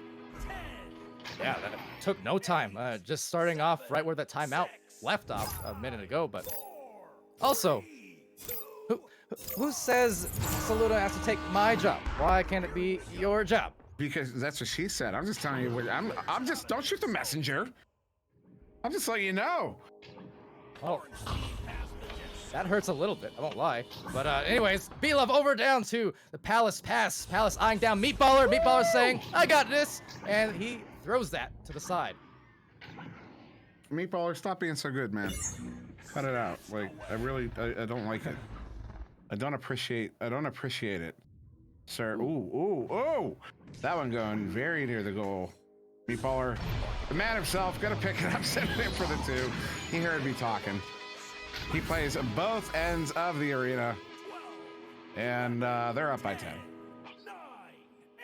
And right now with the 5:37 left on this clock, just Project Mayhem still not able to really get any kind of headway here. It's just, again, it's a matter of them not even oftentimes getting it through into the orange zone because of these defensive plays that Spaghetti is putting on, the speed of their stacks and the aggression. And, you know, for as great of a team as Project Mayhem is on the chemistry and passing plays, that's definitely one of their biggest bread and butters. It's been tough here to butter that bread against the likes of Spaghetti, which I will say goes very well on bread. But nonetheless, over by the station, taken back, it's Vanzi and passing it off. I'm sorry, did you just say Spaghetti goes well on bread? I mean, I guess, okay. You know, spaghetti, meatballs, garlic bread. No. I mean, I've never put my spaghetti on. I mean, I've dipped the garlic bread in this, oh, long shot there, another one. Meatballer, stop it! I'll have to pull out that clip again. I gotta embarrass the kid. The clip. The one that he hates when I post it every time because it's still in the top 10 top clips of this channel here. The one that's titled, that's how you end the game. It's from season 1, Nova versus Spaghetti, actually. I'm pretty sure. Ow! Ooh, another one. Oh, yeah, this time Al getting in on the mix again. One of the OG Spaghettis does tee up the 3, and they're up 18-2 as we do approach maybe a mercy situation if Mayhem isn't careful here. And not that they haven't been trying to be careful, but I don't know. I would not want to go against the kind of defense I'm seeing from Spaghetti here. Look, they have so much coverage on every lane. That is incredibly tough to maneuver through because any lane that looks open seems like it's just closed right away regardless as they go for that heave. Down the floor, picked up by Oculus Satyr, now to Katamara. And I see Barstar in chat asking if Meatballer is the goalie. In this one, he's the everything. Zalaw is going to get a grab on that one. Looking to send it over to Palace. Takes that bounce. Going to bounce through that near side wall. Excuse me, near side tube. Did not go through the wall. Apologies. This one, a flat bounce off that back wall, but right back in the hands of Spaghetti here. Oculus hit it with it. Ock trying to send that one out. Takes a bad bounce there. They get it right back, though. Ock with it. You know, that was just a self-pass. He was just trying to bull those defenders to him to break up that chain, slow him up, and he did. Connemara Chaos now with it. Long shot here. Ooh, off the corner of the post. Bouncing very near. Almost getting a second attempt on that one as it bounced back towards the goal, but now back in the hands of Project Mayhem here. And once again, just meeting that player right when he got the disc, wasting no time. Oh, Connemara! Don't do him like that again. Not twice in a row, but Al finds the goal, just swooping in for kind of an indirect assist of sorts. Hold and on. We'll put it home. Yes. I'm sorry, but did you see what he did? I know the stream did. Watch the replay. Look at that. Boom. Behind the back. Like above. Like he bent over to send it over his head. Like, what? They keep finding new ways to score these goals. Like, what? Oh, I'm glad I got out when I did, because man, I would not stack up. So, well, that said, stacking up is the chains here from Mayhem. Getting back into it twice now, the second time around the head. This time much more decisive on that grab and able to get that through on the clear. I was going to say something, Dimwi, as a shot goes in through 4-3 for the B. Love, and kind of waves off Al from the shoulder. I was going to say something, Dimwi, in response, but much like you earlier, I thought better of it. Would not have been good. sometimes it's a 15-point difference here in this round two. Spaghetti, though, with this joust advantage. That was a good goal there from Project Mayhem. But with a 15-point differential, it's a minimum of 5 goals. They would all have to be threes. As Calavera pushes that up to a minimum of 6 with a minute and a half to go here. I could do some math. I don't want to. I'm not gonna. 17-point difference, though, in this one currently, if I'm correct. Yeah, and right now, the goal of Project Mayhem, especially again considering they have to go back-to-back. They're going up against Ethereal right after this one. So at the moment, just trying to close this off and with a little something they can bring to the next round, which is to say, deny maybe a mercy situation here because we're a few points away and just execute those plays that they have shown to be oh so sweet across the weeks. Just not here against Spaghetti tonight, but a great snag being had by B-Love. So again, some defense and trying to eye down this triangle on the floor as they will get it to the law. There is the score, and those are the kind of plays that can get them going, if not now, and the next round for the next match. Yeah, it's a fair thing to point out because we do talk about momentum and scoring at the end of a round, even if you're behind, because you can carry that over into the next. And in the last few minutes here, Project Mayhem they haven't let up. They're still looking for more goals because they're just as cognizant of that as we are. Looking to kind of press that momentum as that shot is going to ding. As there was a great challenge there by Vanzi in the goal. 10 seconds to go here in this one. Meatball over to Al.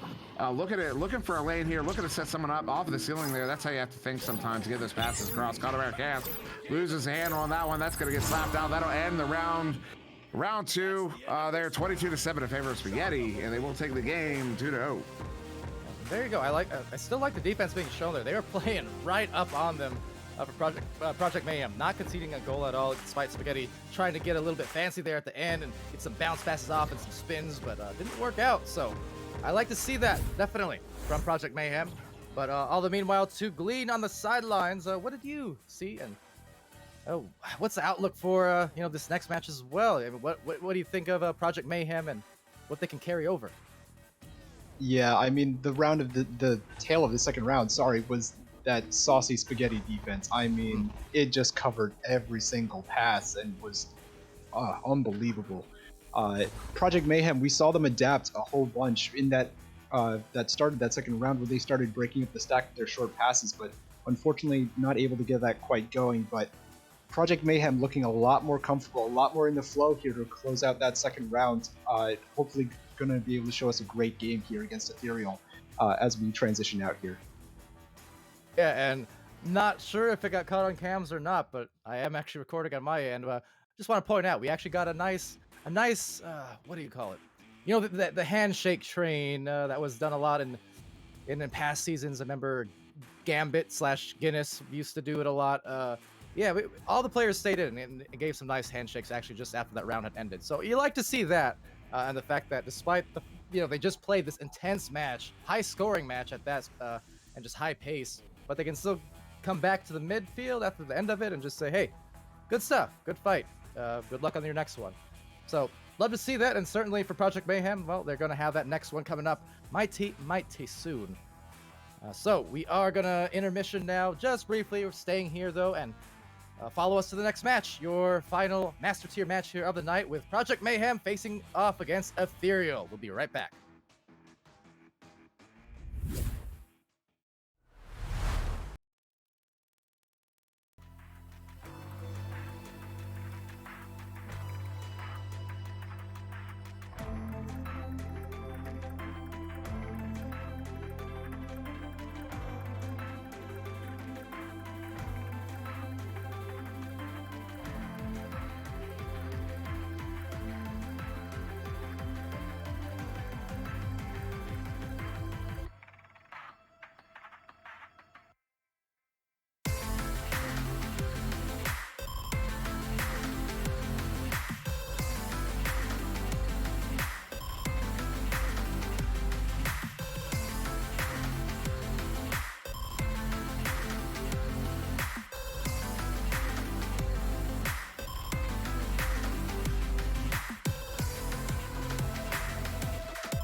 welcome back, everybody. We got one more for you here in this block.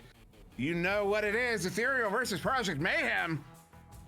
I'm expecting a barn burner out of this one, but before we get to that, I'm on SirDimwi, joined now by Glean on the caster desk. We also got Palidore going to be doing sideline here, and of course, so much subtlety still on the cameras, man. Yeah, what's going on, Glean? I'm kind of excited for this one. I'm really curious to see how these two teams are going to face off against each other. Both very talented rosters, both master tier, obviously. Not sure what to expect. Yeah, I mean, Project Mayhem, fresh off of that game against Spaghetti, they're ready to go. They've got a lot of warm-up against another Master Tier team, and they're ready to show their stuff. And, I mean, I'm ready to see exactly what Ethereal can show for us on their end as well. So, yeah, Ethereal here, led by Mozzie. Going to be playing with C. Jason, Jiggy, and Single Shots. And, of course, Ethereal, previously Frostbite, previously Flare. You can see that swoosh there, kind of changing colors over the season, even changing letter representation a little bit. But yeah, here we go. We are going to get started here in this game between Ethereal and Project Mayhem.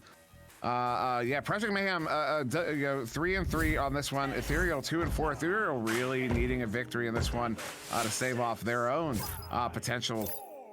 Their own potential relegation, as we are going to launch out here for this one. It will be Ethereal getting that headbutt on that one, bouncing it down towards that Project Mayhem bubble, but Project Mayhem gets it right back. We're seeing that a lot today, where the one team that gets the headbutt, it is going right back into the other team's hands. So I'm wondering if teams have really learned to counter that headbutt joust.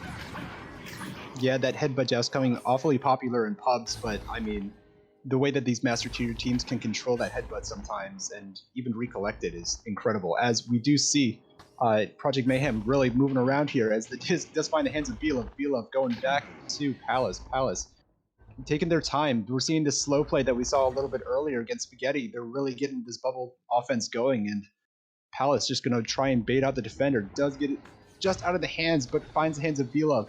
Belov going across, but unfortunately stunned out. As Palace will recollect here, but oh my, what a stack as Jiggy does try and get it out here through mid. That one bouncing in, Mozzie trying to track it down. He does. Mozzie wanted to take that shot, still thinking about it, lost the hand. In fact, he was taking the shot, but yeah, lost the hand there. Palace gets that one away. It bounces back into the zone though. Mozzie there to pick it up. Mozzie sending this one in. Is going to find the hands there of C. Jason. C. Jason looking for a cross pass, gonna try to pull that chain out. He does, and he waits a little bit too long. That one is loose. They're gonna chain after this one. Palace with it out. Palace gonna clear it out. Was setting it in, but that bounce there, sent it to that near side wall. Single shot, I believe, was the one to get the hand on that one. Send it back towards that bubble, where that chain will pick it right back up and send it right back out. Yeah, the disc just a little bit loose here, out as it does get slapped through. But Mozzie on the back line able to collect this one. Mozzie looking for the pass over to Single Shot. Single Shot got an open lane, not quite on as the disc bounces loose once again. The Law and the stack there with Banzi able to pick it up. Not able to clear it out quite as it does find the hands of Mozzie. Mozzie going across over to Single Shot again. Single go for the cross. Back over to Jiggy, and Jiggy puts it in. I was dumbfounded by that pass. I had no words. Yeah, that was some very crisp, clean passing there from Ethereal, and then Jiggy, when he pushed off the clock, maybe gave himself a little bit too much momentum in that sideways direction there, but still gets that shot in right bullseye right at the center. So first two on the board here, over 2 minutes into the first round. So a much slower scoring game here compared to that last one we saw with Project Mayhem and Spaghetti. Belov with it now. Belov sending it to near side two to the Law. The Law going to send it back to Vanzi on the back line. Vanzi drawing those defenders to him, but they you see they push in and then they pull off, trying to force them to send that pass. They ultimately had to get the attack to force to actually force the pass. But some good disc moving here from Project Mayhem. They're set up in a setup. They have two players on the back line here. I mean, they're basically all in on this, trying to pull that defense out. Defense is not coming, so Belov going to start walking. Defense doesn't bite. So they're going to just push up. They're going to compress in this formation. Vanzi ducking one. Vanzi setting it up. Just out of reach of Belov. And that one's going to bounce out incidentally as Mozzie tries to grab after that one and gets it sent away. Yeah, the disc a little bit loose here. Will eventually find the hands of Ethereal. Single shot, slapping it up to CJ's. And CJ's going for a cross. Unfortunately, no one there, but Mozzie able to pick this one up. Ooh, fast stack though. Able to, from the blue side, able to take this one. The shot going nearly close into the goal. Oh, that was close as the disc does get cleared out once again. But Vanzi with a good slap, just trying to get it back into possession. Yet the Law able to pick it up. Project Mayhem trying to do everything they can to maintain control of this disc as Mozzie will take it. Mozzie sending it through, unable to get it through with Palace there. As Palace does get it back into the orange zone, but single shot picking this one up. But now a little bit of ping pong between these two teams as it will be C-Jason. C-Jason looking for the cross, instead opts to go up the single shot. Just out of his hands, the single shot now takes it. Inverts on the ceiling and now tries to bait out the defender as he gets it over to C-Jason at Bowtie. Jason eyeing up another cross. The stack is there, but able to get over to single shot. Back to C-Jason. They're really taking their time on this advantage as they do put it in for Mozzie. And just once again, we see a very nice pass sequence there from Ethereal. Every single one of them hitting the mark. When they rarely don't hit the mark, they're able to recover very, very quickly. So Ethereal going to take a 4-point lead here in this first round, although we're already almost halfway through. In this relatively low-scoring game. Vanzi now with it, under assault by that was single shot coming in hard. Still in possession is Project Mayhem. The Law sending that one across, looking to get it to Vanzi, a little out of reach, but the chain is there to recover. B-Love now with it. B-Love with Palace, far side. Palace ultimately picking that one up as they mishandle it a little bit. Palace walking in. Palace off the backboard. He's going to hit it for the 2. Halfway through, we're going to get Project Mayhem finally on the board here, cutting that Ethereal lead in half, 4-2. Yeah, a bit of a low-scoring game here to start off initially, but that signature Palace shot able to put that one in, as we will see Ethereal get going here. But oh geez, as it will be C-Jason to pick this one up. Jiggy just holding it onto it in the tunnel, and I mean, credit these stacks. These stacks are blazingly fast on the defense. As Mozzie brings it in, but a great stop by Vanzi, just denying that opportunity as the Law doesn't get it cleared out here. The disc is bouncing around. Mozzie trying to slap it back in, but the Law just there again, able to send it back through. The stacks are away. It will be Palace getting there first and slapping it in for the 2. It is now a tied game.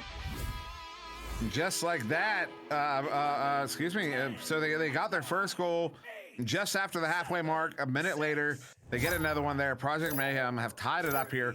4-4 on the board. 4 minutes to go as Ethereal with this joust advantage handled by C-Jason. He loses it. The Law sends it in for the 2, the 3. Excuse me.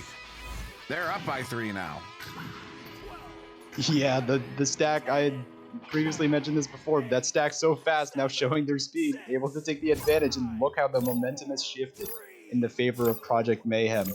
Just taking the initiative and being able to score, and now C-Jason trying to get something going here as they get it up to Mozzie. Mozzie with a one-on-one advantage, takes the shot, puts it in for the 2, and all of a sudden this game, neck and neck, so close, so fast score, such fast scoring, sorry. Yeah, they're going back and forth. That 3 from Project Mayhem may be the difference maker. You see this a lot in games where neither team is giving up any 3s, and you kind of get that 2 and 2 and 2 and 2 going, and then someone scores a 3, and that really becomes the difference in the game. As this one's going to get sent up but out of reach. Law not able to get the grab. CJ's coming away with it, going to send it through that near side tube all the way down. Mozzie with it, empty goal, sends it in. Oh, the ding off the top side of the post, single shot, sending it over to Mozzie. Mozzie not able to get the grab. It was a little bit out of reach. He does ultimately get there. Good slap back there to C-Jason. C-Jason sending this one across. What a read there by Palace. I don't know why I almost called him Python, but maybe that. Oh, what a stop! Who was it that got the stop? It wasn't Vanzi. It was the partner there. I think that was the Law. Getting the grab initially. Now this one's all the way down. It actually might have been B-Love, but now it's going to be Vanzi. Vanzi sending it up. Oh, what a read there. And that one gets sent away through that far side tube, to that far side tube, and now through that far side tube. Yeah, but B-Love just picking it right back up. The defense on both sides just flexing their muscles as the stack come in. Oh, it will be Vanzi getting there first, beating out the stack of Ethereal to put it in. And look at that, Project Mayhem back up by 3, so now just trading goals. Trading goals. Cruz is saying what a race about the race to the disc. I'm gonna say what a race about the scoreboard as well. is this is a fantastic relay we're witnessing right now. There's still that 3-pointer, the difference maker is it's a 3-point lead to Project Mayhem, which puts Ethereal back. They either need a 3 or 2 twos.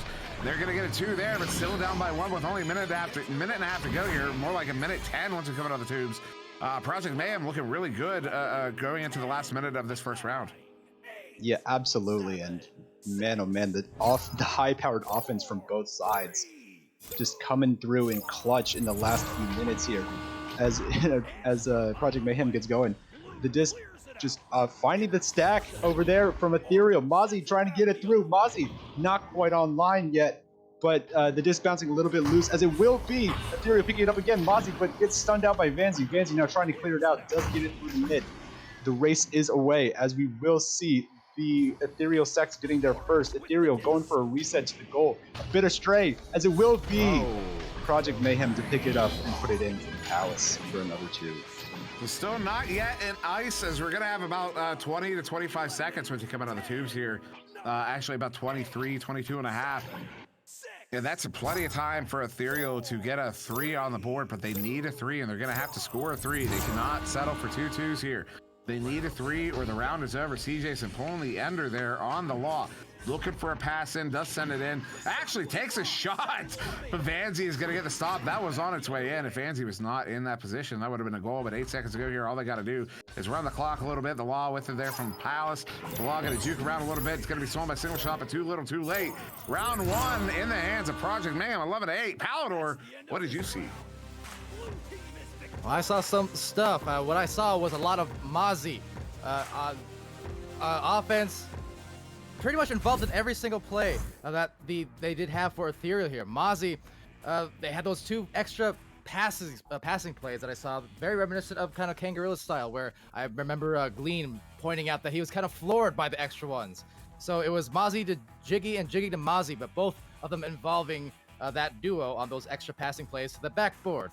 And then on the other scores they had, the one-on-ones essentially, there were a couple times that Mozzie came in from the left lane off of those jousts, and seemed like the defense wasn't able to address every time. It was a one-on-one a few different times. Vanzi got the better of one of those one-on-ones. Mozzie got the better of the other one-on-ones. What I'm getting at here basically is a lot of the offense, all of it in fact, in this match so far for Ethereal, has been running through that player right there, which is not an unusual thing to see.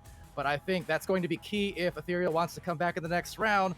They're going to need to start getting some other players involved as well. Where it turned around in favor of Project Mayhem really was those boosts. And I don't mean just the chains in the middle of the floor in the gameplay, but right off the joust. It was a lot back-to-back, had these really immense attacks off those defensive jousts that took them off guard, even faster than the normal one, and it was really able to disrupt the whole rhythm of their game. That said, right back into rhythm for the second round, so back to SirDimwi and Glean. Yeah, and just like that, Ethereal getting a headbutt there. That one a little astray, and once again going to turn right over to Project Mayhem. Project Mayhem going to send this one into the Ethereal zone here, chasing it down. They're there first. B-Love with it. B-Love doing some jukes, sending it under the goal. That would have been a beautiful setup there as the goalie came out. Mozzie came out to challenge that one, and it does turn over, but right back in the hands of Project Mayhem. Palace with it on the back line. Palace sending this one in. Gotta hit Vanzi. Vanzi looking for an in pass. Doesn't have one. Gonna walk it. Take the shot. Loses the handle on it. And that one's gonna get sent out by Jiggy. Yeah, an unfortunate drop of the hands there as the disc still bouncing around. It's anyone's game here as it will be picked up by the law, but a quick stack. Jiggy with the disc. Diggy taking the shot just a little bit off. The bounce close though, as the law does pick it up and get it through the mid. The stacks are away. It will be Ethereal to get there first, but Project Mayhem's on their heels, does get it over to single shot. He was able to get it cleared over to Mozzie. Mozzie able to get it through even though the stack is on him. The disc taking a bit of a flat bounce off the top and still loose as no stacks are quite there yet. Mozzie able to just pick this one up. Mozzie taking a little bit of time walking it in, and he's able to put in the 2. It's fantastic execution once again by Ethereal to get that first goal here in the second round, as we will get a pause in the game in the game here. Yeah, good first goal there. It was a minute 10, and yeah, they had to track that one down. That's 2-on-1 going in on the goalie, get that first goal. But yeah, right now presumably a technical issue, as I see a lot of activity up there on the ceiling. There's these guys having some fun. Clearly in good spirits right now. Just playing, having a good time in this one. Win or lose, looks like both teams are just are feeling really good. But what's going on, chat? I see a lot of people still hanging out with us. Cruising, Super Buddy, Fur Car, Wonder T-Man, ZZ Kalamata, Fur Car, I already said his name. Thunder Dash, Fur Car, I already said his name. Corin, Flakesy, Fur Car. What's going on, everybody? There seem to be a lot of fur cars in chat. Hey, did we? Yeah, I don't know why there's so many of them. Hey, man, stop making new accounts just to comment. Yeah, Weird Potato Thing, Ender VR. We also see you there. No, We Ender, also see your Steel mom. right there. Yeah, I said it.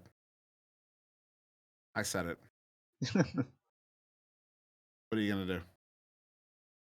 I await your response, Ender.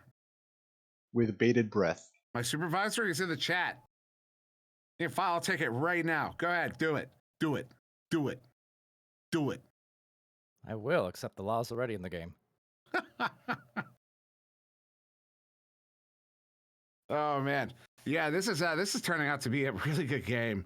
I don't know. Like I said, going into it, I wasn't sure what to expect. Both teams really need a victory here. Really, Ethereal really needs a victory in this one, in particular. But we are going to get started once again here in round two. The timeout that has ended. Project Mayhem with his shouts advantage after that first goal of round two from Ethereal. So Project Mayhem handling that one. Vanzy sending it down to the floor. He's looking for Palace. Does get it back. So that was just a set play there. That was a self pass to the goalie to distract the defense. Look at that, almost working out. Palace, though, you get stunned out. This one turning over, a bit of a jostling for it there on the far side. B-Love coming away with it. Look at that, all coordinated plan all the way down in. Are they gonna get the goal there? Are they gonna execute on it? The law. Oh, the ding. That one's gonna bounce out. Palace trying to track it down. Still loose. Palace trying to get there. Jiggy with a good boost is gonna get the slap into the two, but it's back into the Project Mayhem zone. Off of that barrier, gonna bounce back towards mid. Picked up there by single shot. Wants to take a single shot. That was gonna go wide and bounce out to the near side wall. Yeah, just picked up by the law as the strong arm of the law, as mentioned before, is looking to just try and clear it through. Does get it through. Disc just taking a bit of a weird bounce, but B-Love able to pick it up and just unfortunately dings it. Jiggy will be trying to get this one out. Jiggy does get it out. This boost is there from Ethereal, but just misses the disc as it takes a bit of a strange bounce. Single shot, able to pick this one up. Gets it over to Mozzie. Mozzie trying for something, but off the head. I believe it was as Palace, will pick it up and try and get it through the tunnel. A few strange tunnel bounces here in these past few minutes as the disc able to be picked up by Mozzie as it was dangerously close to the goal. The Law now just going to take his time, try and get the offense set here. It's only a 2-point advantage to Ethereal, so got to make the most of this opportunity if it's presented to you. As they will walk it in, Vanzy taking the shot and puts it in for 2. A nice shot. I don't know if he completed his full arm rotation before he got stunned out. I honestly can't tell, but he goes in nonetheless. The fact that it only goes in at 13 meters a second also makes me believe that he didn't complete his full arm rotation there. But he does get the goal. They're going to tie it up here, Project Mayhem, after taking that first round. But once again, with 3.5 minutes off the clock, still just 1 goal apiece, still a low-scoring game, and it's not. It's not a lack of offensive. It's not a lack of offense or offensive ability. It's stuff like that, right there. Vanzy with a good stop on that shot. They're gonna get this one cleared out. It's not even. Oh, the Law with a big come up there. Gets that one in for the 3. Project Mayhem up by 3 now. And I was just gonna point out that it's the mid play in this game is where a lot of the action is happening. It's not a lot. We see a lot of strong defense, but the mid play is where the real fight is occurring. Yeah, phenomenal interceptions, phenomenal boosts. Neither team is giving up any ground in the mid zone as if the disc gets over to Mozzie here. Mozzie going for across the single shot, and single shot, just looking for a single shot and puts it in with 8 meters per second on the shot. Oh my. I was wondering what happened there because Vanzy, he got the hands up. And I thought, well, maybe I missaw it. He just, he bit on something else, and I watch it back. No, he grabbed the block. You can see that's why his body raises right before it goes in. He was in position. He was, that's a heartbreaker there. But Project Mayhem is still on the lead. Ethereal down by 1, although this one is going to turn over off of that Project Mayhem joust advantage. See Jason coming away with that one, clearing that one out through that far side tube. Somehow gets it by the law. A bunch of players down to pick this one up. Mozzie, empty goal, sends it in. And there it is. Ethereal going to take a 1-point lead here just over halfway through round 2. Yeah, Ethereal so fast, able to get down and put in the 2. And suddenly it's a 1-point game going either way. We just saw this in round 1. Here comes round 2, seeming just as fast as, or just as close as the previous one. As Vanzi picks up the disc, Vanzi under a little bit of pressure. The stack there from Ethereal, they can get together. They can possibly recover the disc. It will be Jason taking a shot just a little bit off, but single shot just dunks it into the top pocket. Dr. Pocket. Single shot. Placing it in. Hot pockets. Fur car. Fur car. All right, so yeah, it's going to be Project Mayhem suddenly down by 3 after being up for a good portion of this second round here. So Ethereal looking to push that round 3. Project Mayhem trying to stave off that round 3. And this victory here would be, if Project Mayhem can eke out a victory in this one, this would be a massive victory. It would safeten them up, absolutely. I'm pretty sure they're safe as it is with 3 wins, but one more would just solidify that safety there. Mozzie gets that one intercepted, sending it out, looking to get it a single shot. Palace with a good read is able to get there first, trying to send that one out through that near side tube. Going to take a few bounces around there, bouncing to the far side trap. No team with a good stack to recover on it, although it will ultimately be Project Mayhem getting there first. Mishandled though, single shot picking it up there for Ethereal, clearing it all the way down. Mozzie trying to get there. Mozzie picks it up. Mozzie hits it for the 2. Ethereal is taking a 5-point lead. Ooh, a quick turnaround from Ethereal, and as you mentioned, Dimwi, this game so important for both teams. I mean, just that safety of not knowing you have to play up-and-coming teams like High Voltage, Aurora. These teams are becoming legitimate threats to become master tier teams, and that play-in tournament is going to be phenomenal, but also very dangerous. You want to keep your master tier slot as much as possible, as Palace will take the disc here. Palace going up to Belov. Belov with an open 3, and he nails it. You know, he's been hunting for one of those this game. He's took it. Well, I know he took at least one. I think there were 2 others. That were just narrowly not making it in. He finally gets that one in, 18 meters a second. That one with a vengeance. And Project Mayhem back within 2 here with just over 2 to go. In round 2, lots of 2s. Mozzie sending up and across to single shot. Single shot, gonna juke around a little bit. Looking for an impasse, gets it there to Mozzie. Mozzie gonna send that across, is gonna hit Jiggy. Jiggy backing it up, sending it up to CJson. CJson looking for a reset there. Although I don't believe anybody was home. I believe their backliner was streaking in. It's going to turn over. Belov looking for the ceiling shot. That one's going to bounce wide, though. Hits that the cloud there. CJson picking up, sending this one in. Through that near side tube, going to bounce down to the floor. Mozzie trying to get there, doesn't. Jiggy gets a slap across, is going to get it in single shot. Single shot jukes 1. Oh, gets stunned out by the 2nd. That's Palace shutting him down and getting that one cleared out. The Project Mayhem going to be chasing after this one. Getting down there into the bubble. That's 3 on 2. Can they get the disc? They do. Vanzi with it. He gets stunned out and then slapped away there by CJson out towards single shot. Single shot now with it. Looking to clear it away. Does get it through. They're going to get a race for it down for this one. A slow race. No stacks cleanly getting away. Yeah, immensely close as Palace does pick it up, gets it to the Law. The Law going right back into that trap, but a quick stack from Ethereal, able to pick this one up. Single shot, having 1-on-1, taking the shot, puts it in for the 2. It's a 4-point lead. Wave Ethereal. Oh, and the Law, that's another, that one, kind of an unforced error there. He floated a little bit too deep into the plane. His hand was in the right spot, but just a little bit too far behind. A couple of heartbreak and almost saves here for the Law in the second round. I feel for him, as a goalie myself. The Law, though, going to handle that one. We're not out of it yet. This is not the end of the round, although this send-in is going to be very close. Picked up now again by the Law, but that one in the hands of Mozzie. Mozzie, there's your ice on round 2. We're going to round 3. Oh, yes. A round 3 between these 2 teams. The stakes could not be higher.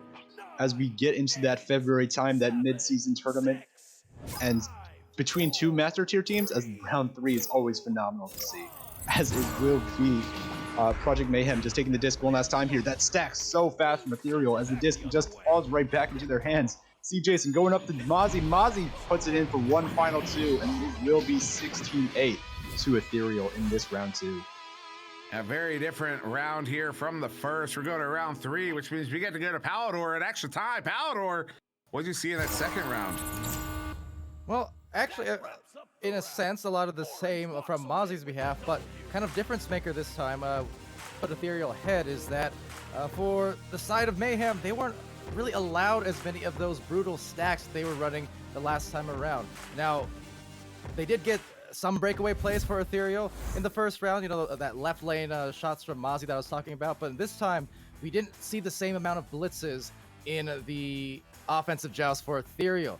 Weren't getting there quite as fast. There were a couple occasions in that round where, you know, Ethereal would roll out into a tunnel pass and then the Mayhem players would converge on it, but then instead of getting grabs on each other and getting back into you know, the blue zone, they would end up kind of splitting into either man v man, or they would be brawled, and basically they're opening up these lanes in the front line for some easier opportunities where it wasn't so congested in the bubble.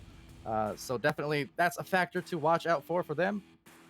I think, you know, you got to take into context the last series too, because Mayhem is in their back-to-backs, and I think that's another thing is the stacks over a sustained amount of time.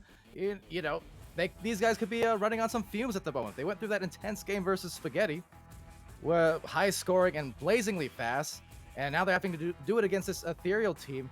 And I feel like they are getting a lot of these kind of one-on-ones or two-on-ones, basically low numbers in the bubble, which has really allowed them to start to blossom in that last round. But we'll see how it turns out here in the third. And look at that, it's going to be Project Mayhem this time with the headbutt, and it is going to go right, maybe, no, into the hands of Project Mayhem. They pull that one off. B-Love sending it up to the Law. Shut up! Oh man, the Law with a man draped all over him. Just, oh, he puts it in for the 3. I have no words. How did he do it? He's a miracle worker. That was just a. They just flipped it on its head there. Excuse me, C. Jason sending this one in to Jiggy. Jiggy sending this one in. Into the hands of Vanzi. It's going to be right back in the hands of Project Mayhem here. This is not this is not the start that Ethereal was looking for. You know, B-Love had an opportunity there. That goal was open, and he's going to instead opt to set his team up, looking for more sure points than those long, you know, narrow margin threes that you sometimes see, you know, Joker trying to pick up. But Vanzi now with it on the far side. Slowing it down, sending that one in, pulls that defender out. They have a 4-on-3. Oh, the double ding on the dunk. Oh my goodness, and B-Love gets it back. B-Love is gonna send it in for the 2. I almost said 3, I don't know why. They're up by 5. Yeah, B-Love showing no love on that stun and that shot. Just puts it in, cementing a 5-point lead, 2-goal lead. I mean, Project Mayhem off to a very quick start here. We have not seen either team get this many points this quickly in either the first 2 rounds. So maybe a potential shift in momentum, as it will be Jiggy here, but gets stunned out by Palace on the stop. The disc not quite cleared out. C. Jason able to pick this one back up, goes for the crossover to single shot just out of his hands. And it will be the Law able to pick this one up. Goes for the cross top, but taking a bounce off that top as C. Jason. Oh my. Oh. Who is that trying to get back in the lane there? I believe that's Vanzi. Was looking to cover that, and he was not able to get there quick enough. As Cruisin says, that one hurt, and yes, it did. But Project Mayhem still in the lead here, up by 2 in this third round. They're going to come out with this joust advantage handled by Vanzi. Vanzi sending that one up, going to hit the Law. The Law near side 2, going to hit B-Love. B-Love pushing it back and afford it through mid there to Palace. Palace now in the offensive zone, drawing that stack to him. Doesn't break. Well, the stack does break up, but it looks like of their own volition. The Law sending it across there to B-Love. B-Love sending it up to Palace. Palace has Vanzi, no, excuse me, the Law high, Vanzi low. They're going to send it to B-Love. And they're taking a 4-point lead almost 3 minutes into round 3. Yeah, it's really funny. I'm not sure if the Law was going for a shot or the pass there, but somehow, either way, it works out and finds the hands of B-Love, who puts it into the 2. And we're back up to a 4-point lead here for Project Mayhem as Ethereal comes out here. But such speed and such control from Project Mayhem to start off this round 3. As they do get the disc on the headbutt, it will find the hands of Mozzie, but temporarily, it looked like they might pick it up there as the disc bounces loose into the hands of Project Mayhem. No, it will be Single Shot to pick it up. Single Shot places it in for 2. That right there, very punishing. Very punishing. I've also noticed that a change here on Project Mayhem, we saw the law in the quarterback and goalie position for the first 2 rounds. I'm fairly certain it was the first 2 rounds. And now Vanzi swapping out with the law. Vanzi's been playing that quarterback goalie position. As you see Vanzi handling this one, going to send it over to the law. So it looks like a bit of an adjustment, and so far it's working out. And that's not a commentary on good or bad play by either player. Sometimes you just need to make an adjustment, try to shake things up a little bit, to maybe cause a little mayhem. Yeah, shout out to whoever pointed that out in chat there. Actually, I think they're all doing it now at this point. But Vanzi with the near side tube. Oh, was that off the head? I think that was off the head. It was off the head. It was off CJ's head, but back in the hands of Project Mayhem. That's the law on the far side, as Palace near side, as they're trying to pull that defense to him. Yeah, as you mentioned, Dimwi, when you get up to the Master Tier games, it's a game of chess. Every move, every pass has to be precise. It has to be calculated. It has to be on point. There cannot be any mistakes or you will be punished. As that pass, wow, Vanzi's wide open, takes the shot just off, and the stack is able to get back. It will be V-Love picking it up there. V-Love dancing around, puts it in for the 2. Oh. Was he stunned out for that as well? No, he was not. No. Yeah, what a stack there. That was it was a whole bunch of mayhem. Yeah, that's it was. 3rd pun in one cast tonight there, chat. That's 3. Huh? Can I use it? Can I reuse the same one? Does that count as 2? I don't know. See Jason sending on across to Jiggy. Jiggy has 2 defenders here and sends this one in deep there to Mozzie. Mozzie going across the single shot. They've got a 2-on-1 on the goalie. Single shot back to Mozzie. And they're going to hit it for the 2. They're back within 2 here. A little over halfway in this 3rd round. Project Mayhem still maintaining this lead, but Ethereal is not letting them run away with it. A nasty dunk from Mozzie from single shot off that assist. Absolutely disgusting in the best way possible as Vanzi takes it now for the law, over to the law. The law getting up to B-Love. B-Love, we're seeing this slow play again, but Palace unfortunately not able to get the disc there as C. Jason gets it over to single shot on the far side. Disc for Mozzie. Mozzie trying to get it through, but takes a bit of an awkward bounce, but the stack is there, but just overreaches it as the stack is able to recover. 1 defender back, the law against the world, as it will be Jiggy with the disc, and he slams it into the 2, and all of a sudden, it's all tied up. And Jiggy throwing a little twirl on that one. Also, shout out to Mighty Quinn. Of course, that's all in fun. I know this could actually upset people, so I was just having fun there. So please don't take that personally. I'm sorry. I'll do another pun for you. The law with it now. The law trying to send it through. Hits that stack though. That double stack. The double diamonds there. Jiggy is gonna come away with the Jiggy lock shot. That was a little bit wide. You hit the back wall there. That the bounce would have been a little bit more favorable had it hit the corner wall, but they do get it back nonetheless. Jiggy with it, he gets stunned out, trying to get it over to Mozzie. A little bit out of reach as Jiggy was stunned out during the arm rotation on that throw. And this one cleared into the ethereal zone, but look how quickly that stack is moving. Jiggy and Mozzie pick that one up. Mozzie with it now, going to send this one up to C. Jason. C. Jason over there to Jiggy. Jiggy sending it up to single shot, back over to, that was Mozzie. It was, but the law is going to pick that one up and send it back towards mid. But that spot on the wall, those bounces. Oh, what a stop. That chain, oh my goodness. This is, we're tied up here with less than 3 minutes to go. Both teams want this one, and they are not letting up. Yeah, the disc just bouncing loose here. Anyone's game right now. See Jason now taking it. But what a steal from B-Love. Just ripping it out. But single shot with the interception in the mid. This mid game, incredible for both teams. The law ducking the stun. Tries to get it out. Just falls into the hands of single shot. Single shot, dancing around a little bit. Backs it up, taking his time. Trying to find something here. Trying to get something going. Get some momentum in their favor. C. Jason with the disc. Just hanging back. C. Jason opting to walk it back. Goes for a bit of a reset over here to Mozzie. Mozzie going back to C. Jason. They're trying to pull out these defenders. Trying to get them to bite. They do get the pass up, but what a stop from the law. But Jiggy just steals it and puts it in. What a play. Jiggy playing the knot there is not going to make that one easy. And he doesn't. He gets it. Go. Wow. What a little play there. I don't know if that was that initial shot or pass. I don't know what it was, but it works out. G takes out the trash. So we got a minute and a half here. Project Mayhem down by 2. Ethereal trying to solidify their safety here in Master Tier. Palace with it. Mishandles it. Mozzie tracking it down.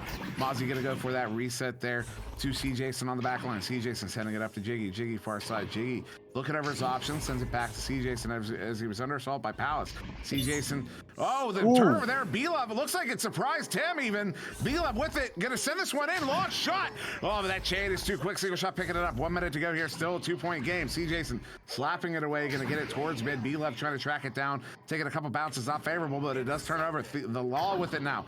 The Law trying to pull Mozzie out, does pull him out pretty effectively, but what a read there by Single Shot, and he gets that one set towards mid, but once again it hits that spot on the wall, but they do get it right back. Mozzie sending it in. He's got C. Jason down. C. Jason gets stunned out by that stack. 46 seconds to go here. Palace with it. Palace going to clear it out through that far side tube. Taking it bouncing all the way down. Single Shot trying to track it down. A couple of stacks, couple of leeches, but that was going to get sent out of the bubble. 35 seconds on the clock.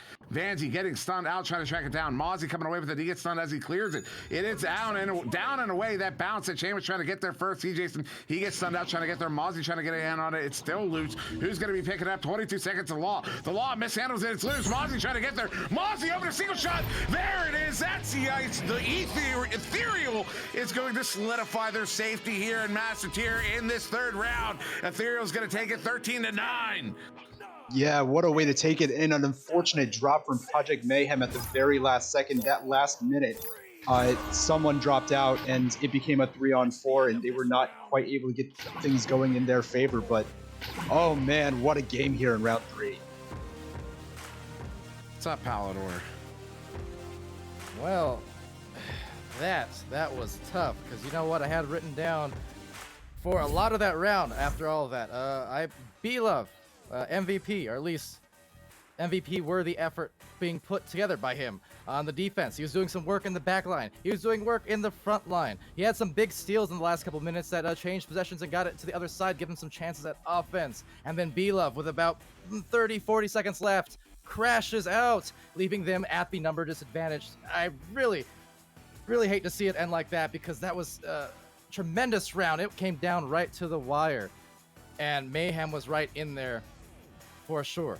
But for Ethereal, the big difference I did notice in this round, and I wasn't really seeing it since early in the first round, is that for Ethereal, they started stringing together those nice cross-pass plays and going to the backboard more. They really were not doing that much at all beyond the first 2 minutes of the first round, and they didn't do it all too much in the second round. A lot of that was just, it was a lot of kind of deep throws into, you know, these clears, and then these one-on-one or two-on-one plays. So kind of a lot of, you know, head-on plays for their offense, but it was just, you know, Mozzie definitely getting score after score after score, oftentimes from that left lane. But at about 4 minutes and 30 seconds left in the third round, you had a cross, I believe it was C. Jason to Mozzie for a score, where they went for the extra passes, cutting in, then to the backboard, then right to the front. Mozzie finishes. About 30 to 45 seconds later after that, you got another one from us. Single to Jiggy, and then he was able to get another cross pass to a dunk from the backboard. A couple minutes later, you had that other shot from the 3-point area near that Pac-Man. They tried going for the stun goalie, and again, even though the shot missed, they had Jiggy back there for a rebound and another dunk. So basically, the difference here, it wasn't just a single player anymore for Ethereal, you know, in the front line, getting the score after score after score. It was the full team going cross to the backboard, which I always say so much is a hugely important spot. And because of that, they were in very good position to start getting everyone in a better rhythm to carry them through those last 5 minutes. That was the turning point, and despite the really rough ending, I'm really kind of sad about it, the crash, it was still a fantastic effort and great adjustments being put together from Ethereal. Yeah, it really was, and what a game! What a game! You know, looking over when we were setting up for this cast block and looking over the schedule we were going to be running here over these back-to-back games, This was not the. I don't think this was not the one I was hyping up. You know, this was not the game I was putting all the focus on when I was trying to get people's eyes in, and I regret that because man, what a game that was. Project Mayhem is so good. I know they didn't win this one, but I'm blown away. It's just another one of these teams every week get better and better, and it's clear the amount of work they're putting in. And yeah, and I agree with the MVP call there. B-Love he was all over the place, and it was really impressive. I also want to point out 6 saves there to the Law, and also 6 saves to Vanzi, both of them. What? That's stupid. But and that's after I pointed out those few mistakes Law made in that second round. Those errors, it didn't. They didn't. They weren't the difference maker in that game.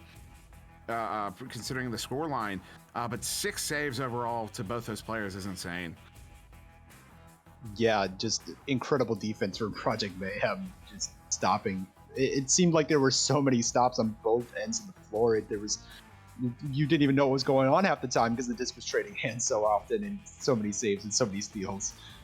And man, I cannot think of a better way to end out this 4-game block. Yeah, I really can't. So on that, I think that's exactly what we're gonna do here. So, before we go, I do want to plug the YouTube channel one more time. This is not one of those jokes where I go, I got one more thing to say, and then we cut. No, go to YouTube. I should have had the link ready. Is Nightfire still here? Probably not. But yeah, go. So I don't have the link right now, but if you go to YouTube, you search up Echo Arena Master League, you will find the Echo Arena Master League YouTube channel, and on there, all the VODs, all the games from channel 1, 2, and 3 are uploaded to that channel as well. You find all the interviews you see on the cast, highlight reels, also stuff you don't see on the cast. It's all over there. Thank you, Coney Gamers. There's presumably the link to that. I haven't clicked it, I haven't checked it out, but I presume that's the correct link there. As we got a nice also one bringing it in. Oh, we got cool. Yeah, we got the nice custom link there, Echo Arena Master League. So definitely go check that out. If you have not subscribed, you are incorrect. Go subscribe right now, because I gotta give a shout out to the new creator team here in VRML. The moment they got brought in, they hit the ground running. Nobody told them to do anything. The Palidore can back me up. Nobody told them to do a thing, and they were like, "We have ideas, and we're gonna do them," and they started doing them. Just like that. It's been phenomenal. They're pumping out so much content. I would start shouting out names, but I'll forget somebody, so I'm not even going to try. Maybe Palidore wants to try to do that, but I'm not gonna, at least not without a list in front of me, because I will forget somebody, and it will not be right. So, yeah. I just want to shout out SirDimwi. That is a vicious rumor. Our favorite. Don't worry. It's pronounced Dimwi, it's French. Anyways, all right, so with that, we're gonna get out of here. Thank you very much for joining us here on Channel 1. What a run of games. I'm so tired. You know, I'm gonna go make I'm cooking meatballs. Yeah, I was gonna say that during the spaghetti game, that I was gonna cook some meatballs. Spaghetti game. So meatballer, that one's for you, man. Shout out. So all right, we're done. Thank you very much for joining us. I've been SirDimwi. That was Palidore, Glean, so much for subtlety on the cameras. We thank you very much for joining us this evening. You guys have a wonderful one. We will see you tomorrow.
Season 3 of VRML Echo Arena is brought to you by HyperX, Rebuff Reality, Asterion Products, ProTube VR, VR Cover, Fixed Gaming, and VRware.net.